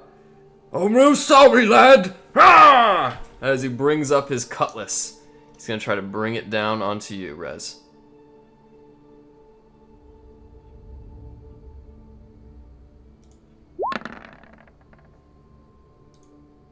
First is a natural 1. Second is a 10. And finally, as those don't work, he rips out a dagger. Wow. So, we had a 4 from Glenn you. has taught me well. I'm deflecting and parrying. No. This is just the most pathetic fight ever. You missed, and then he totally missed as well, tripping over his boot. And now it's Larry's turn again. Super cool. And Larry's Okay, watching. here I go. I'm coming, Reds. And I make my way over to the ladder, which you said was here. As you get to the fishing rope, which was at your chest when you're on the boat, now that you're in the water, it's about 10 feet up, and the boat's moving, but you're a spry kobold. I'm going to say you can move up that, but since the boat is moving and it's wet, make me a dexterity saving throw or an acrobatics check.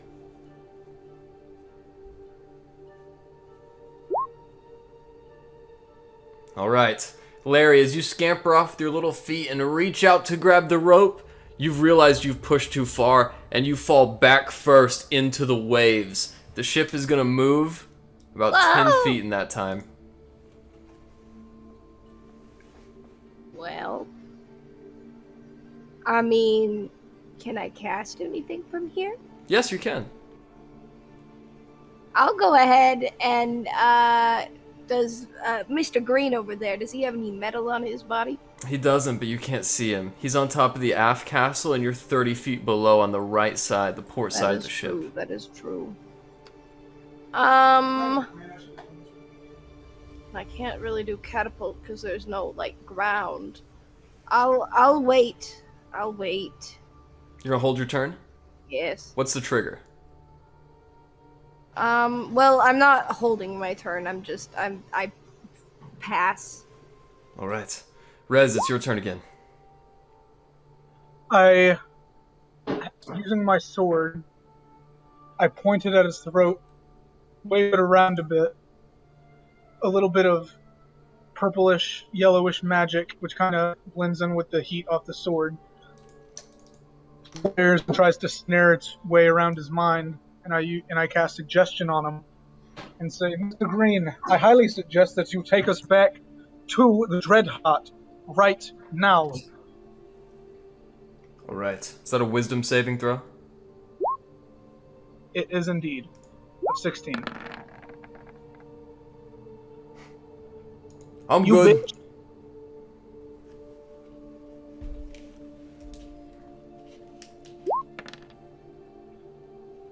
Yeah, he fails.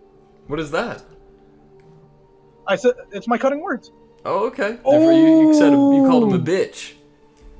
Yeah, it's my All right. signature cutting words. Signature move. You watch as Bosa Green looks back. Aye, aye, Captain. As he gets back on the helm, Alistair, and you were on yours, you watch as the green bastard turns and begins heading to you.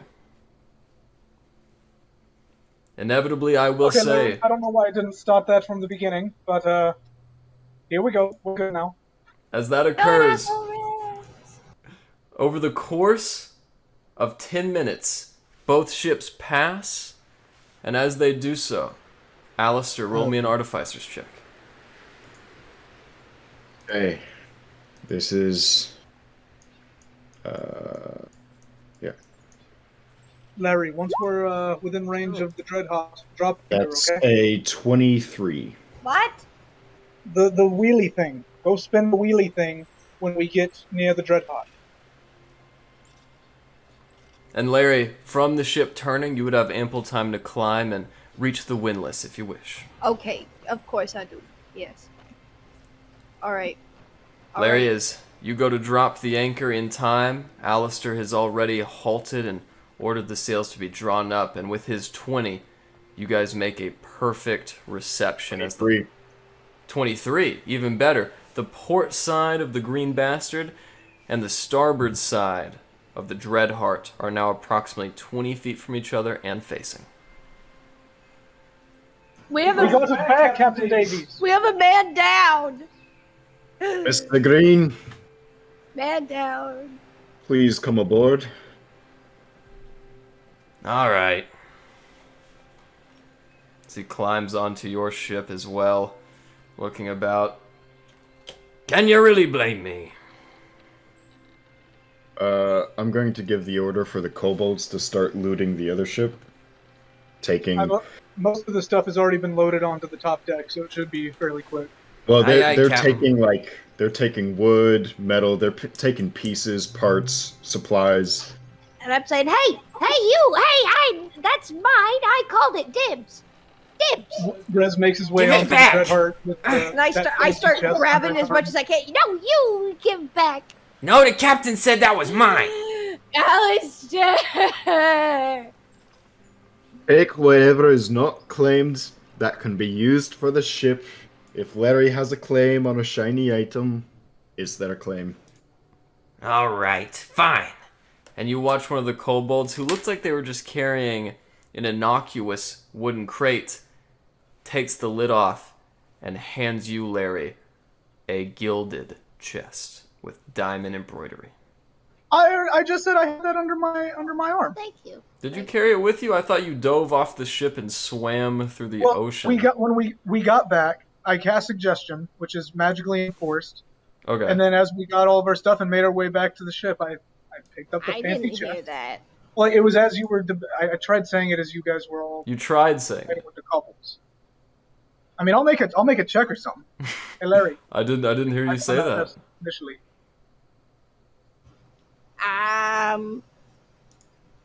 Should we open it?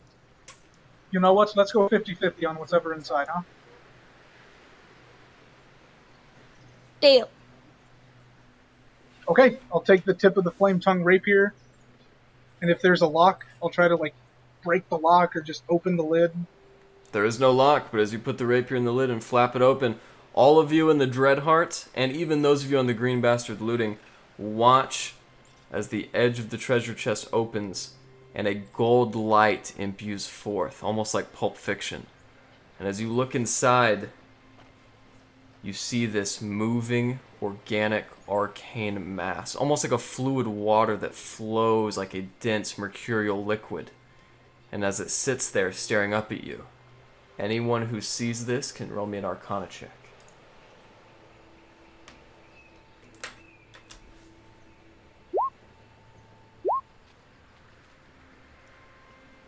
What is wrong? What is wrong with me Hey. today?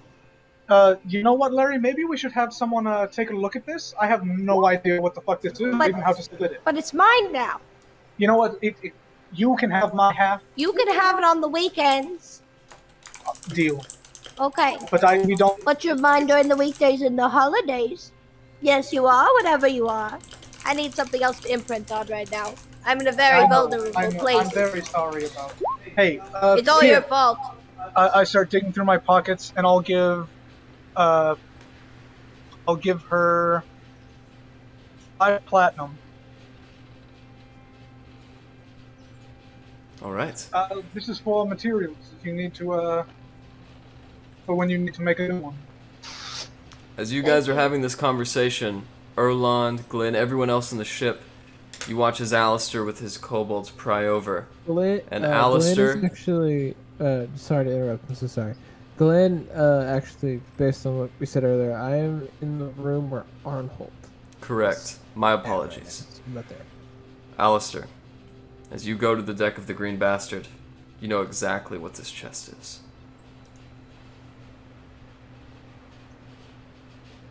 Is there a current claim on this chest? Because it could be quite the benefit to the crew.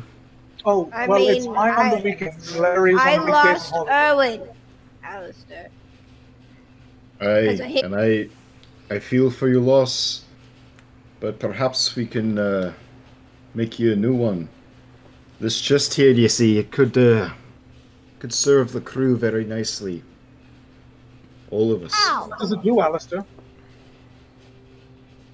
Well, with this chest, our feud worries are a thing of the past. Our feud? Food? Food. What is it? Eats. Can you eat it? No, it spawns food for us. Oh, that's pretty cool, Larry. That's pretty cool. I do like that. There's no reason to keep it for myself. And I kind of push it over to Alistair. You're a No, good you- crewmate. The whole crew can use it, but at the end of the day, it belongs to Larry. How about that? It can belong to the Wavy Navy. Larry, roll me a history check, please.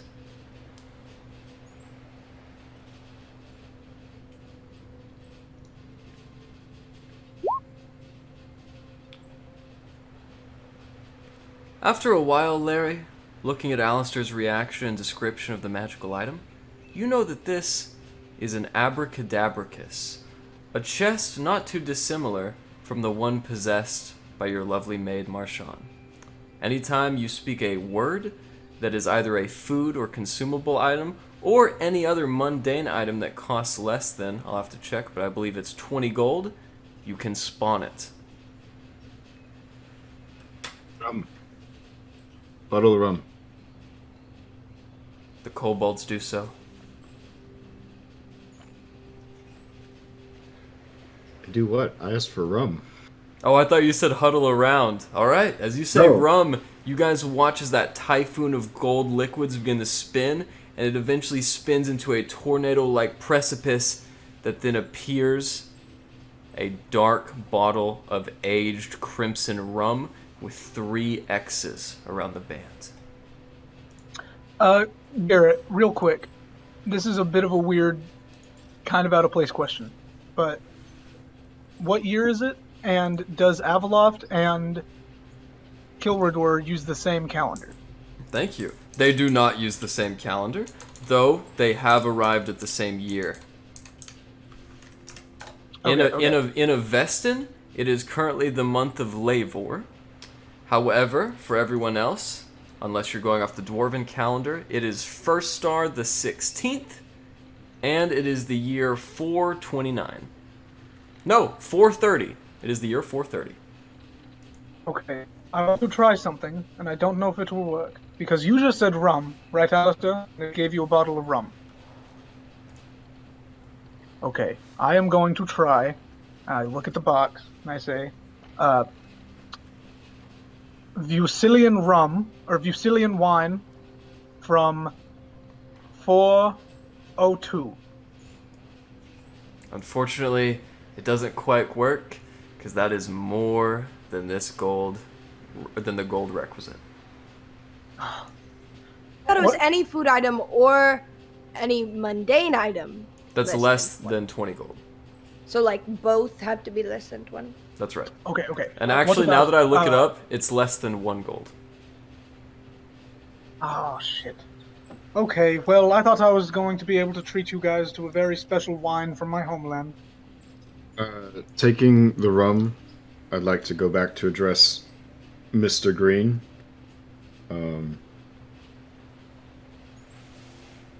Yeah. As you approach him, he's still at the helm looking down. Well, Alright, Mr. Green. I'll give you 2 options here. You can either pay the price of mutiny, or pay no. the price for deserter. Aye. We're I'll about to take see desertion. You're late on the fucking law. Alright. Hold out your hand. Which one?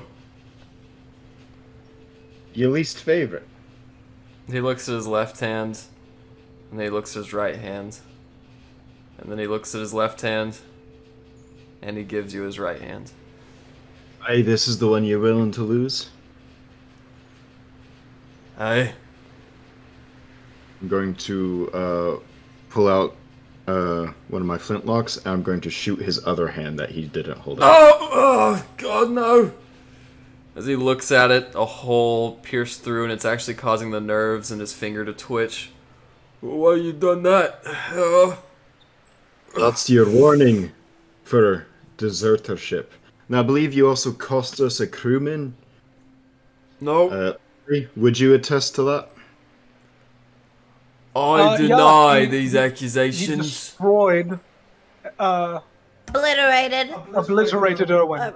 You guys saw how good he was doing? We were going so fast. You saw that, Alistair, right?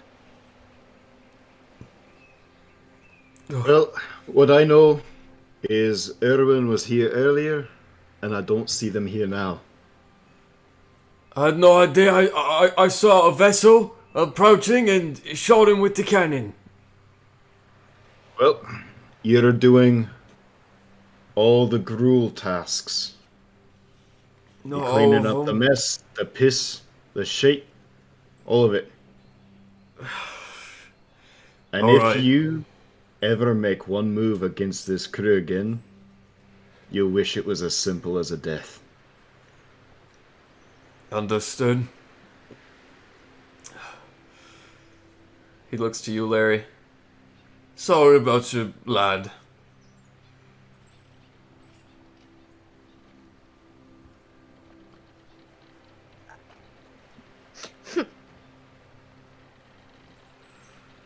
Permission to come aboard, Captain. Permission granted. Drop your weapons at your feet. Alright. He removes a cutlass that he found, a flintlock, 3 daggers. He opens his boot, takes out a rock, puts that down too. Alright. Go below deck and start patching things up. Clean out any water you find. Aye aye. Thank you for your forgiveness. In a few hours, maybe we'll see about getting that hand bandaged. Understood. As he hobbles down holding his hand, he glances up at the 3 of you one last time, gives you a smirk res, and then descends into the crew quarters. Can I make an insight check on that? Sure.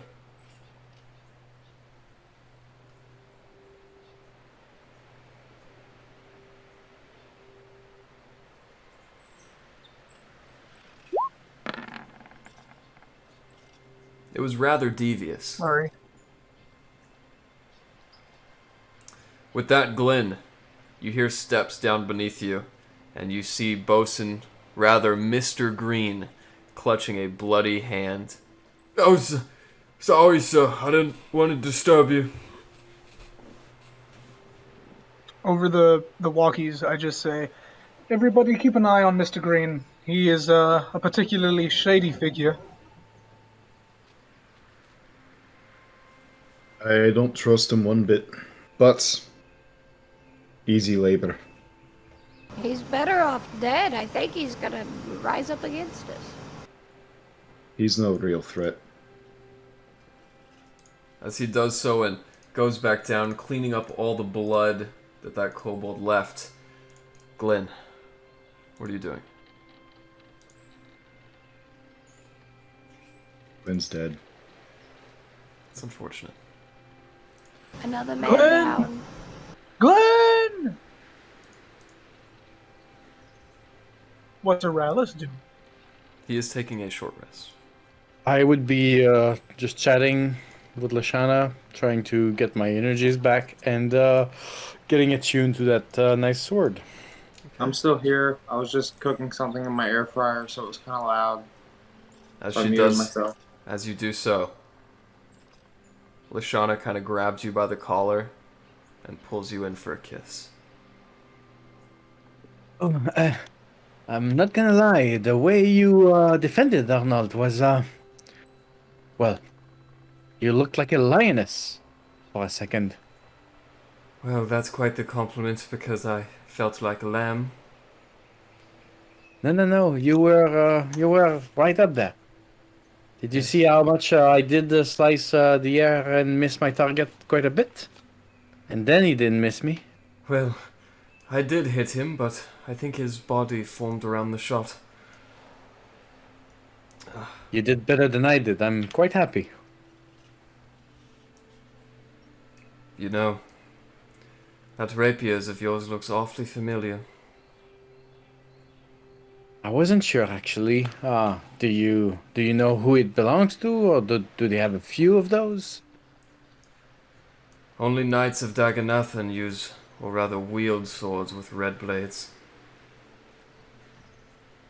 So that means there's one of them here, or was he one of them, you think? Has it been stolen? We don't know. All I do know is that with every day of this journey, we grow closer to home. Yes, at some point we'll have to do something about all of that. I think the crew is going to be willing to help us. I hope so. You know, they are what? About 2 armies each. I can tell, and that's a rather fortunate thing for us, because I think that is exactly how many men are searching for you. Yes, well, for us, I guess. Oh, For Well. us. yes. She smiles. Glenn, as you see a very weary Mr. Green head down the stairs behind you, clutching his bloodied hand, make me a either religion or medicine check. Okay. Let me look at that for a moment.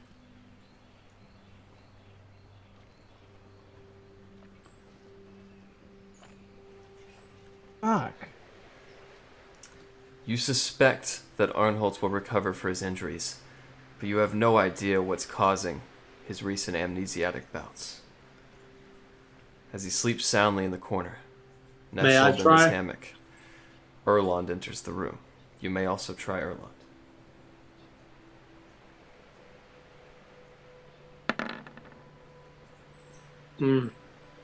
Erland, it's difficult to tell, but for whatever reason, you suspect that this amnesia is temporary.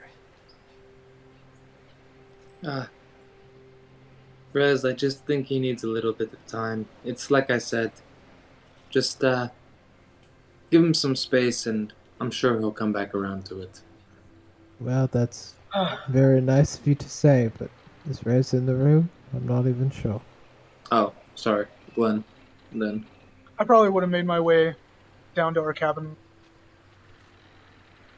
and seen Glenn Oh, checking fuck. on him. Hello, Rez. I'm keeping an eye on him. Everything Erlon said, though. Take the hut. Yeah. The thing that hurts me the most is that he doesn't remember you all.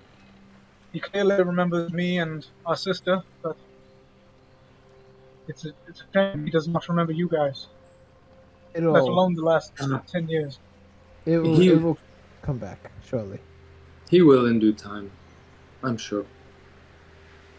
Just let me. One can hope, but I'll keep an eye on them. You've got a lot of spirit raising to do amongst the rest of the crew. I'll use what knowledge I have to make sure he's comfortable for the time being.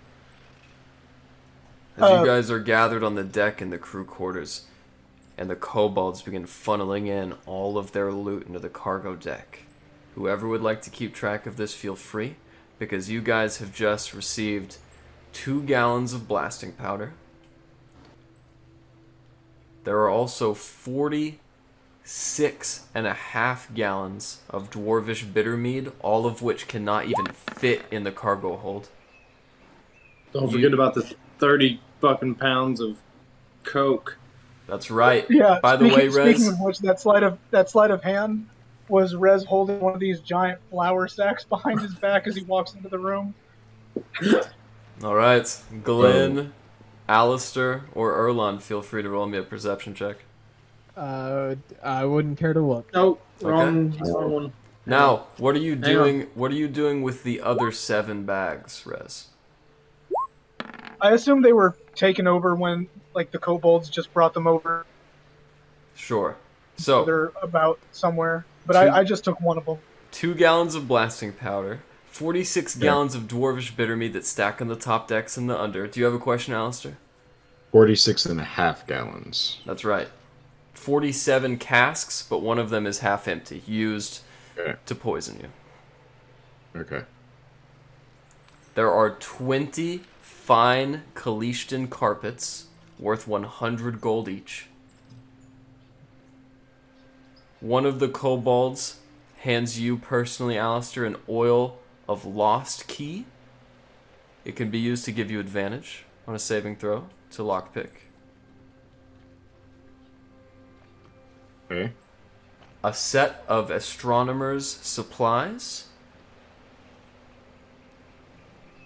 And a drought, or rather I should say, oil of sharpening.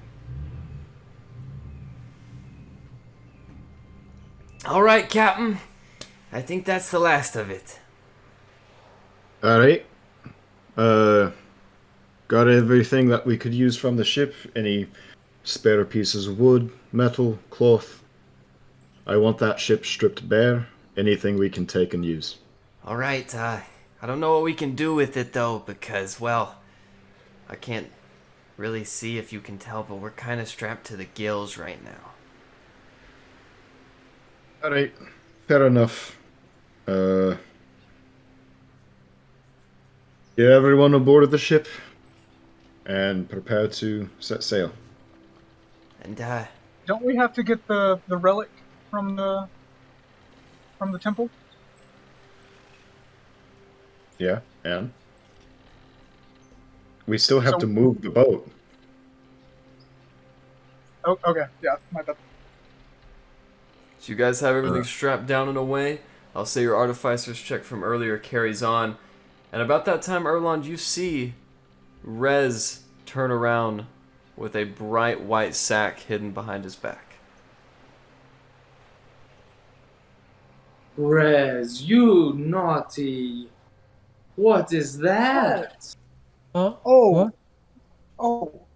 oh, it's I'm saying that Cotton pretty flower. loudly so that people around can hear. Reds! it's flour. Reds! I wanted to bake on this journey. Really?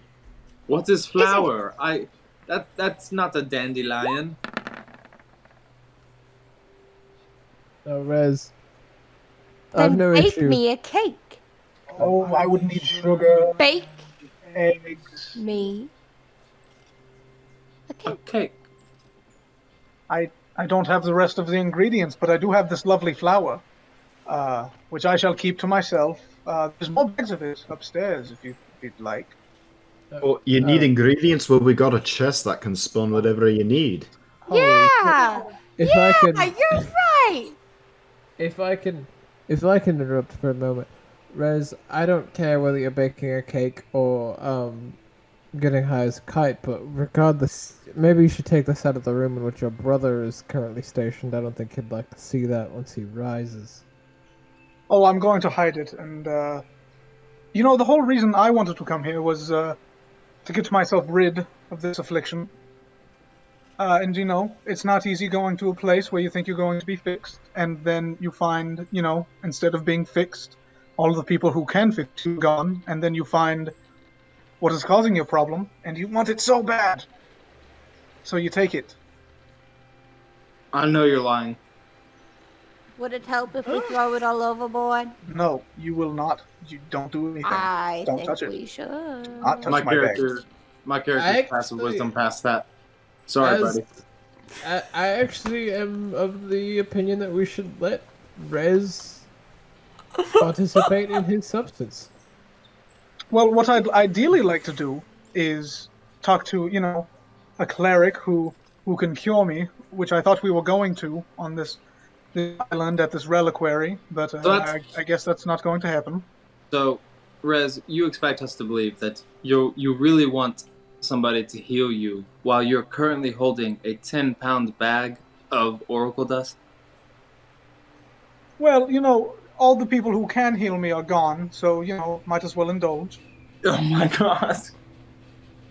I mean, look, on this one. he can't get better even if he stops using it. Yeah, I'm actually worse if I stop using So it. he might as well use it until then. I see. I'm putting it together now. There's literally only downsides to me not using it anymore. These past few weeks you guys have seen, I've been incredibly tired. It's like sleep does nothing for me. And while he goes on and on and on, I will turn to Alistair and say, hey, you got a forge somewhere? Not, like on yours in this his ship. pocket. not on the ship, but Can you we know, make one? I've got a bit of a workstation up in my cabin. If you'd give me a moment to go tidy up. I suppose if you're willing to let me. I'm gonna go up to captain's quarters. I'm gonna put away my project I was working on. Alright, as you effectively disguise the project, keep in mind your cabin's quarters are separated from the mess hall by a blue curtain, so you can just easily obfuscate your project with that. Yeah. Keeping it nice and hidden. Alright, Layree, if you want, you can come help yourself to my workstation. All right. And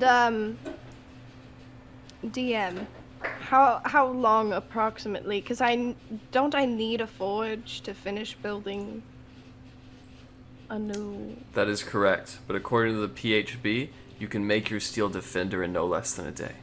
So you can have all the parts ready, everything assembled, but you just will need that extra spark.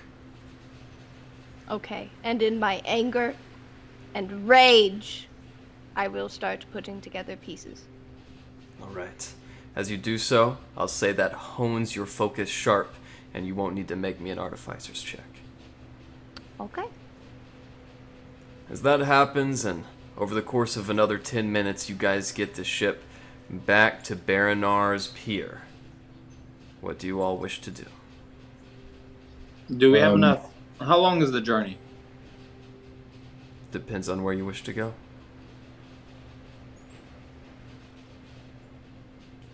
Okay, so guys, real quick. Should we go into the reliquary and see if they tied up any of the original people there and just see if there's someone who can help me with my problem? I mean, I see no reason why we can't. I'm just very We focused on almost died last time. I'll just tell you guys already, Alice. if you choose to scour this island, you will find that any items of value were stripped long ago and hoarded inside of that ship you just looted. What about the relic? the relic? Yeah. That's a good question. Roll me an investigation check if you wish to discover it. Okay. Stolen. And I'll just say that the whole trip, I'm sitting in a room with Aaron Holmes, keeping an eye on him, seeing when he wakes up. whether or not he wakes up for the time being. Okay. And I'm using my last. Right? Yes, my last flash of genius to add another 5 to that to make a 15. After Arnholt has been asleep for an hour, Alistair, Erland, and whoever else wished to search finally surmounted that small hilltop on Baranar Island and found the shipwrecked reliquary. Burned and crumbled to a singe, you see all of that ash that now borders the shape of the old building, except for one thing that is a sharp, glowing contrast. On the north side of the reliquary, you see the podium now filled with ash, and that one string of hair. Both Erland and Alistair see this. I'm going right for it. I'll follow, not closely behind, but behind. As you do so, either of you can make me a religion check if you wish. What the hell? Might as well. Woo! Alistair, you are convinced that you have discovered the reliquary and the relic of your game, and know that you can return it to Robert von Bargel once you reach his location. However, Erland, this is a mundane piece of straw.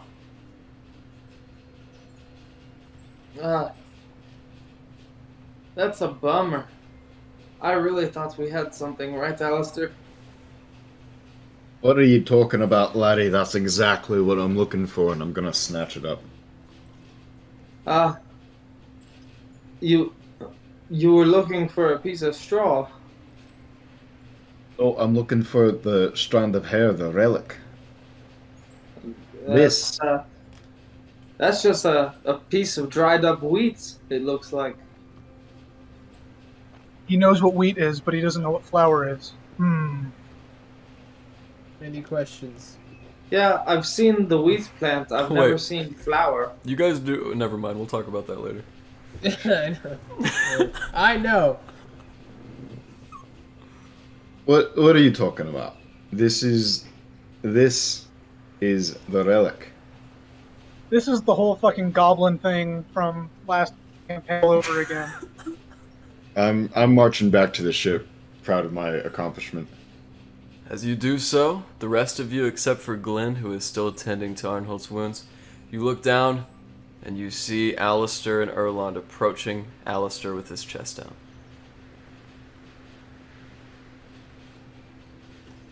Erland is just gonna be grinning ear to ear and wait to see, like, Erland is just kind of waiting to hear, like, how gloated Alistair is about to be on this boat. Did you guys find any survivors? Didn't look for him. Thank you. Yeah, I was Yeah. just following Alistair. You're welcome to take a look for yourself. Fine. Layree, you want to come? No, she's busy. I'll go I'm mad at down. you right now. I'll go get Aralis and say, Aralis, Lashana, would you two care to accompany me on the island and see if we can find any survivors? Of course, I've had some rest. I should be okay. Sure, why not? You three don't take too long. The ship is setting sail in 1 hour. Hey, Aralis, you're smart. You keep track of the time. Hey, Alistair, what's the rush? Well, we're not done yet. I've got things I need to do. I've got a deal I need to finish. As you guys begin searching and searching, you split up, and inevitably Rez Lashana finds you. Well, I don't think I discovered what you were looking for, but I did discover him. And as she brings up her hands, you see, sitting right in the center, is a dirtle tuck. A small, white feathered duck with a tortoise shell on its back. Erland is gonna Oh my inch goodness, closer. he's so cute. and I'll gently take him from Lashana, and I'll scratch his little head right behind his eyes, and he'll get the fluffy going. Oh, she kind of rubs his head and strokes his back a little with her finger. Be careful, they have a taste for human blood. Oh, I will keep that in mind. This guy wouldn't hurt me at all, would you? Oh, no, you wouldn't. Oh, no, you wouldn't. I'm keeping him. If Erland is allowed to have a goddamn Yeti, I am allowed to have a Dirtle Tuck. Look, Tiger, I don't know what happened to that guy. I feel like that dude met another Yeti and left the group. I thought he was still on the ship. He is. Oh, okay. He is. He probably needs a haircut, but... Oh, yes. And about this time, he is even taller than Glenn. What? Okay, are Yetis' coats like double coated like a dog's? So they just lock in a layer of air so they're cold, like they're just body temperatures regulated all the time, no matter the temperature? That's right, and I have definitely looked into that. Cool. It is now 7 p.m. when you end your searches. In the bay around the pier of Baranar, the Dirtle Tucks have come out in immensity. Yellow-feathered, some adults with big green shells, brown feathers, and stalwart sharp beaks begin swimming around the ship. Inevitably, Lashana and Aurelas return. Rez, would you like to do the same? I'll return with them, holding my little Dirtle Tuck. Oralis, I think I figured out a name for it. What name? I think I'm going to name him. I'm going to name him Tribulate. That's cute. Isn't it a bit long to scream if he's like running away and you're trying to catch him? Oh, you can just call him Trib. Oh, Trib is the good. Ooh, Yeah, okay. Just carry on. Little Tribulate. If there's nothing important going on for a while, and Erlon knows, he would like to make his way to the bow of the ship and start meditating for a long rest. Alright. As you do so, make me a perception check at advantage.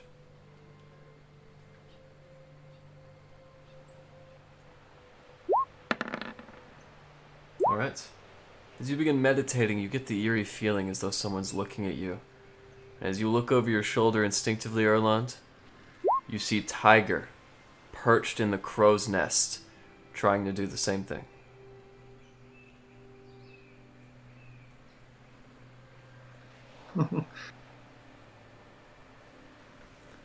Give me just 1 second. I'm gonna roll my staff charges. So 6, cool.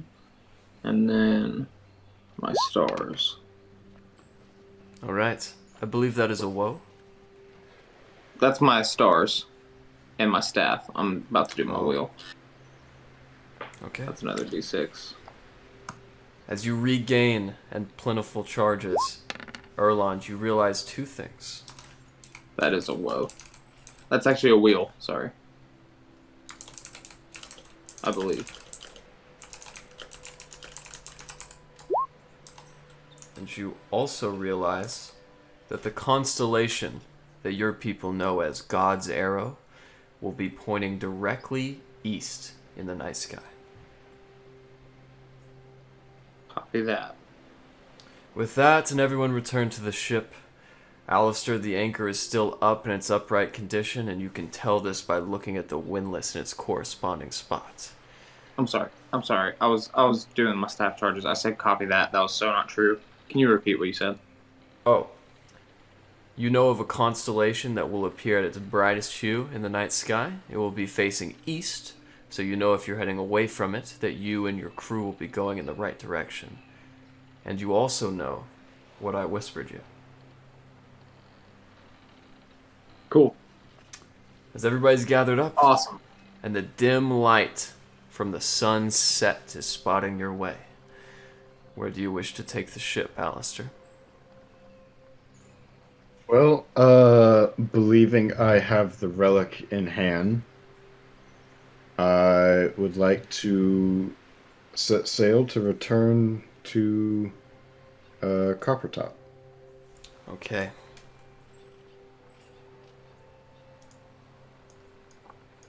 As you do so, we're going to go off your last tinkering check. In one day, with this ship, you can travel a total of 120 miles. At the start of this journey, in mine and Arnholt's cabin, I take a few extra sheets and stuff, and I make a little nest for Tribulate. If I started meditating when I did, what time would it be after 4 hours? After 4 hours, you would find your eyes open and awake at 11 p.m. Okay. Layree, where are you at in the ship as it begins its departure? I believe I'm still working. Okay. As you continue working, you don't notice anything, and you continue pleasantly crafting and tinkering away. Over the course of the next days, weeks, and months, you guys begin your arduous but fated return to Coppertop. Now then.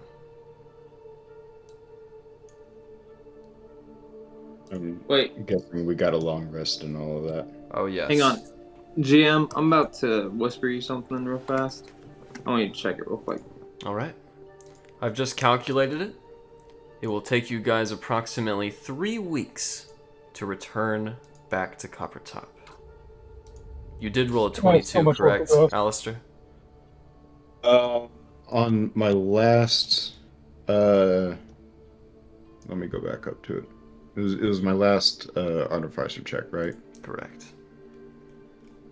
Let me double check. I think.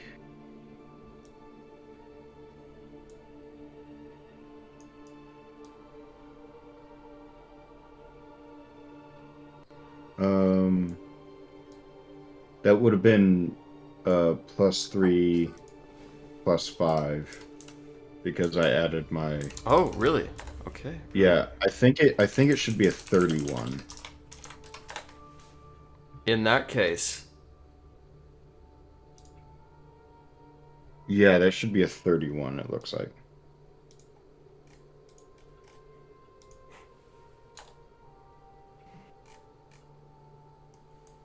all right, 31.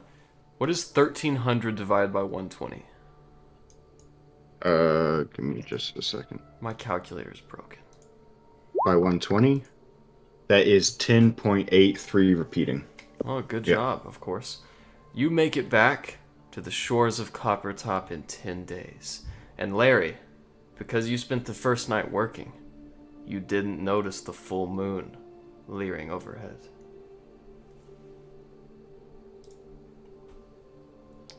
Okay. Erland, is How is that... Arnholt when he wakes up? As I guess you... more of a question for Glenn, because he's the one that's side by side with him. Yup.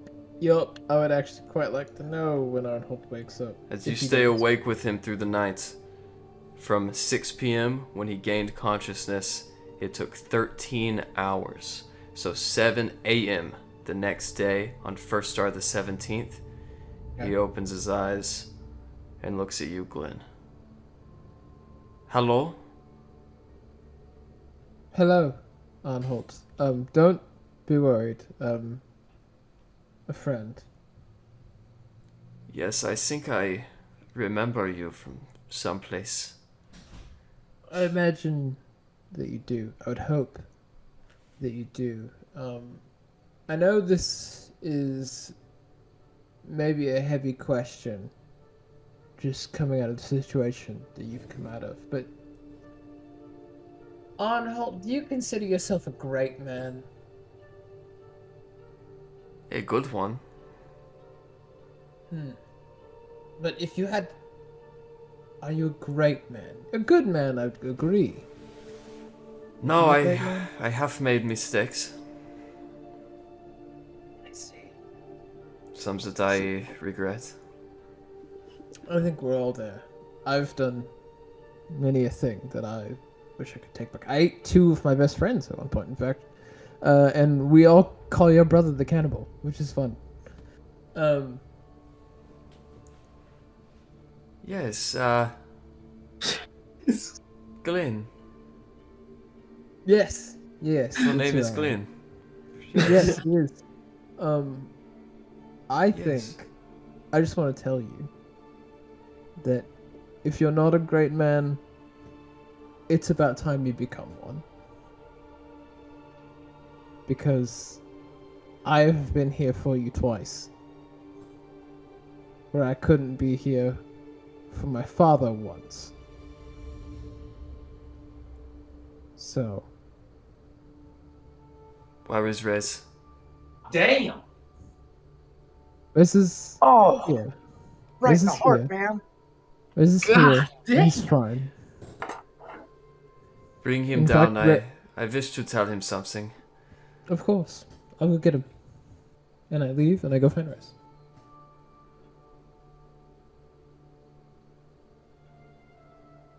And once I Rez find Rez, I'm assuming I do that at some point. Is there a crow's nest? There is. Rez would Okay. probably be up in the crow's nest, playing some music, All right. I go up to the practicing top his deck and I, pan flute. As Tiger swoons with your music, Glenn, you find Tiger and Rez at the top of the crow's nest. yeah, once I reach the top deck, I just start shouting for Rez. Rez! Rez, turn Oh. that racket down. It's not a racket, Glenn. Your brother's awake. I immediately start climbing down. All right. As you get to the bottom, do you go straight to his or rather, I should say, do you go straight to his canopy? I'll follow Glenn down. Because I I assume don't- Glenn's... I you actually don't go down. I just let Okay, Rez... yeah, Yeah. I'll go down by myself, look back and see that Glenn's not following, and keep going. As he looks up at you, Arnhold accepts you coldly as he stares his blue eyes into you. Have I told you yet? Told me what? In these 10 years, have I told you why Freya is not with me? No, you have not. Do you know how I got here? You've yet to tell me. Then perhaps I am not even a good man. To hide that secret from you, I must have been a bastard. We all make mistakes I was just happy to find you. On that night when we had to flee, me and Freya did not know where you and AAA had gone. So we left through the woods, up the tracing and out into the mountains. I heard a voice speak to me. I think I thought it was the minstrel. And he told me of wonderful things, of you in AAA, about your escape, and how I could join you for a price. What was the price on? A life for a life. And I made the trade. And I left our sister with my dagger in her heart.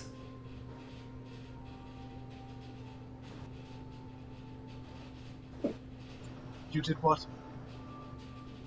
On the mountain of Galen, I stabbed Freya and sent her into the ravine.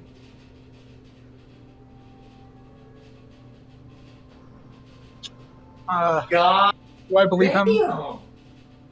I am so sorry, Rez. But as far as I can tell, that occurred last night. I just walk out the room.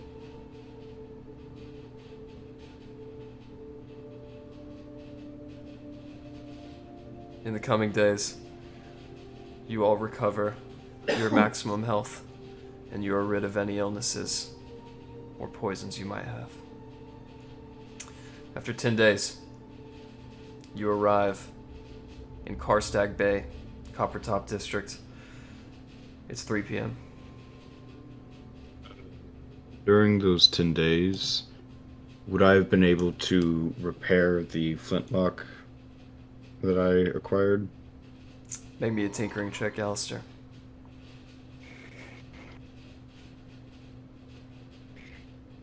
Quite the character development tonight. That would be a 19, I believe. Yeah. You find that it's missing a piece. Just like your laser pistol from the alien blaster has a very similar fuselage, this gun does too. You're definitely missing some material that fits into the receiver and connects it to the barrel that was destroyed in the arcane blast. But you do know one thing. This is an antimatter flintlock. Okay. In those 10 Okay. days, Rez does not talk to Arnhold once. You do find throughout those 10 days, Arnhold's only got out of his canopy once. And that was to go to the side of the ship and stare off into the bleak darkness. Inevitably, you find yourselves at shore. Alistair, as you bring the ship about, do you plant anchor down? Oh, yeah. Anchor, raise sails, do the whole. The Cross my kobolds, eyes, dot my T's. the kobolds, Ensign Green, whoever wishes to aid, knocks down the anchor, and you find yourself once again surrounded by curious gnomes.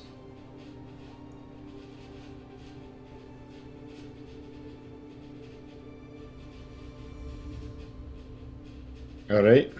Well, laddies, turn into the kobolds. Keep an eye on the ship, and keep 2 eyes on our Mr. Green. He's Aye, betrayed Captain. us once. You'll have to earn trust the hard way. The 2 male kobolds turn about, and they go to their stations. The third, still injured from the cannonball, does so, but the fourth one, the bosun, wrings her hat in her hands and gives it to you. What's this for? I'm resigning. And why would that be? If it wasn't for you cleaning up my mess, Captain, that cannonball would have killed Sips. I'm no bosun. I'm hardly a sailor. We all have our mistakes. My crew before this one, I lost all of them at sea.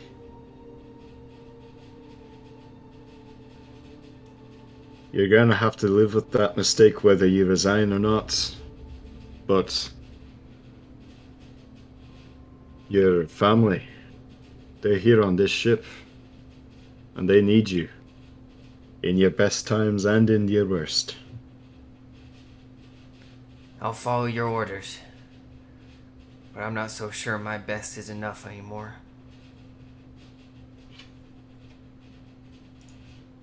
And she too goes to the bottom deck.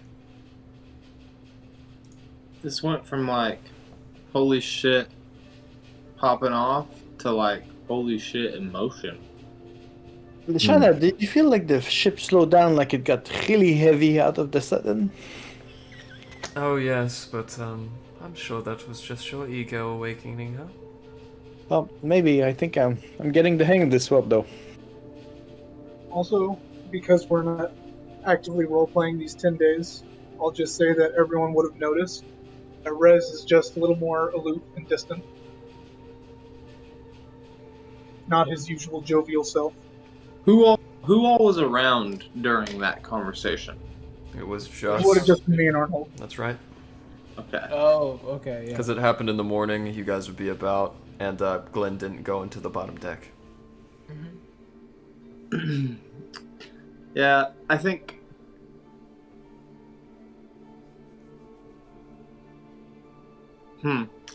Okay, can we backtrack these 10 days a little bit then? Of course, what would you like to do?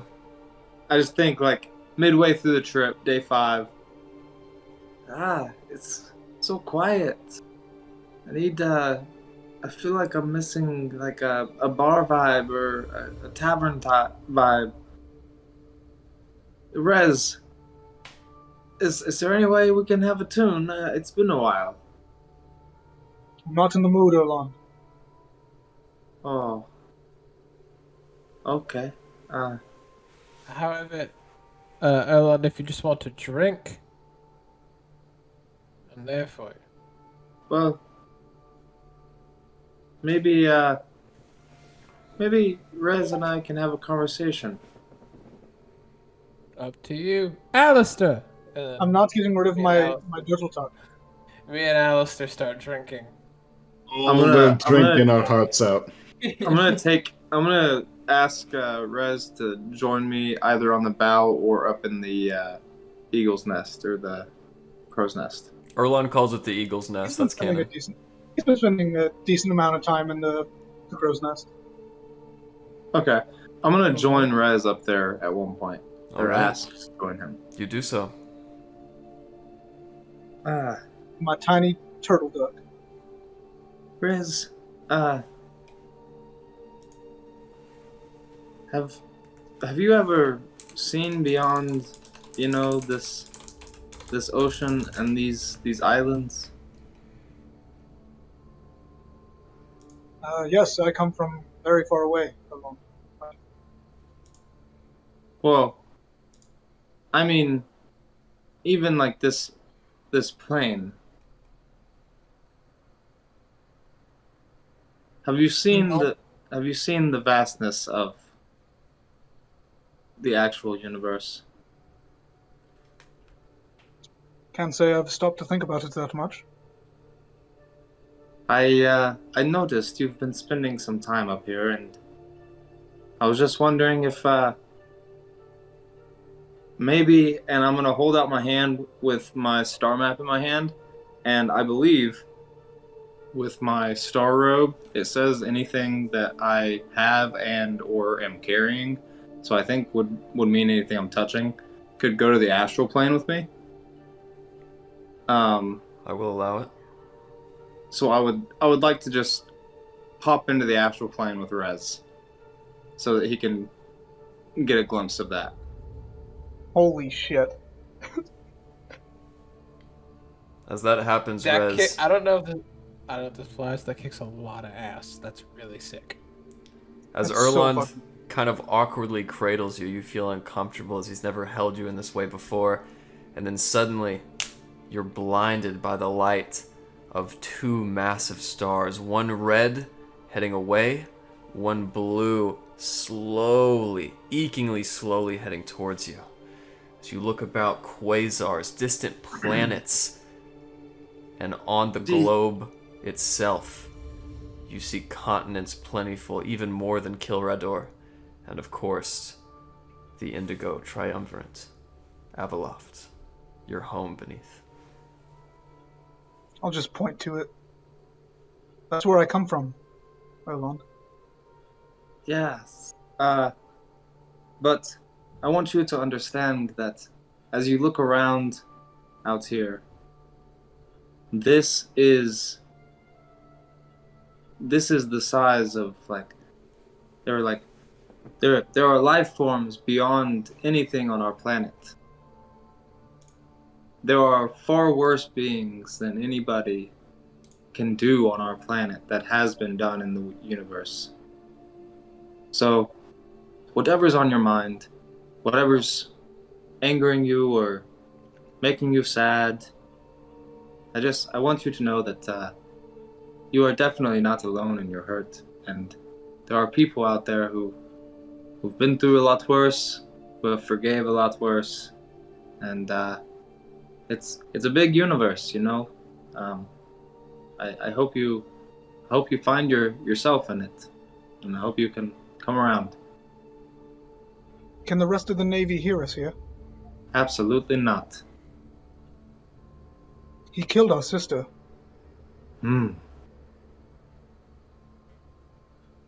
put a dagger through her heart. Yeah, that's I don't exactly know the relationship of your family, but The I three was of us always left after the massacre at Galen Keep. Just the three of us.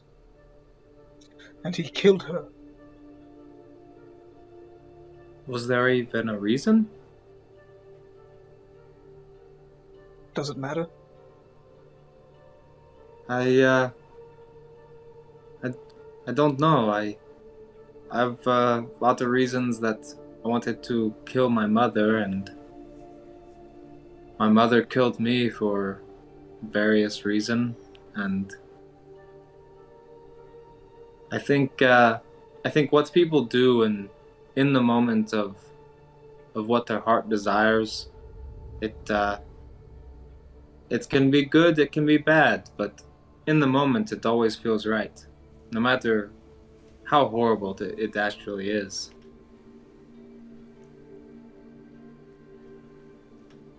I just can't face him.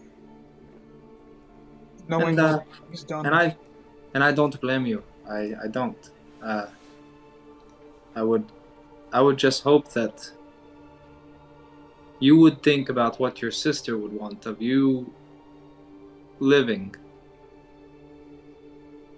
and think about all the good songs that we've had, and all the good times, and how she was probably so happy to look down on you from up here where we are currently at, and just smile, knowing that you're living your best life.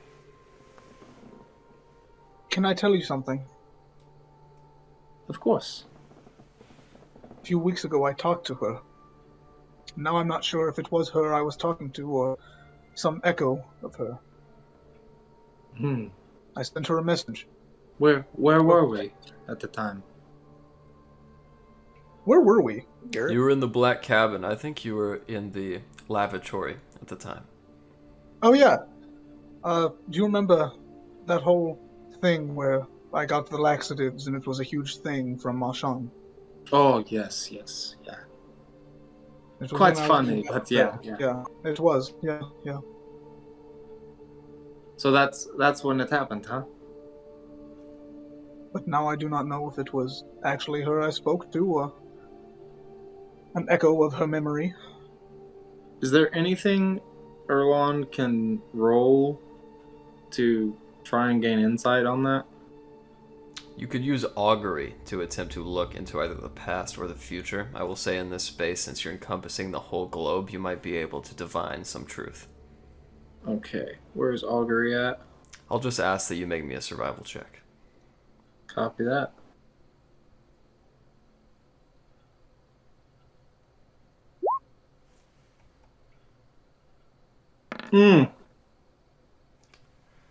Can't tell much. That one hurt.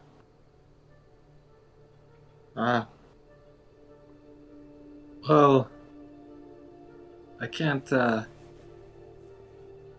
put my finger on, something I wasn't there for, but what does your heart tell you? I don't know. It's saying a lot right now.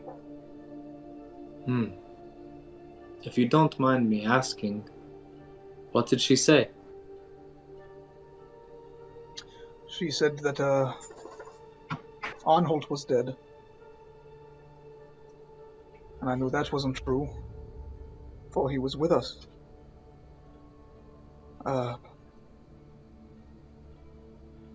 She sounded panicked.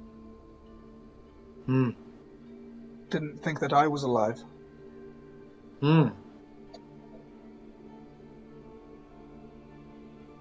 Well, It's a lot to process. yes, let me do some thinking. Garrett, is there any? I know I'm asking you a little bit right now, but since we're up here in the astral plane, is there anything I can roll to get me a sense of his sister at all? There is, but Unfortunately, you did not succeed. Oh, that was it.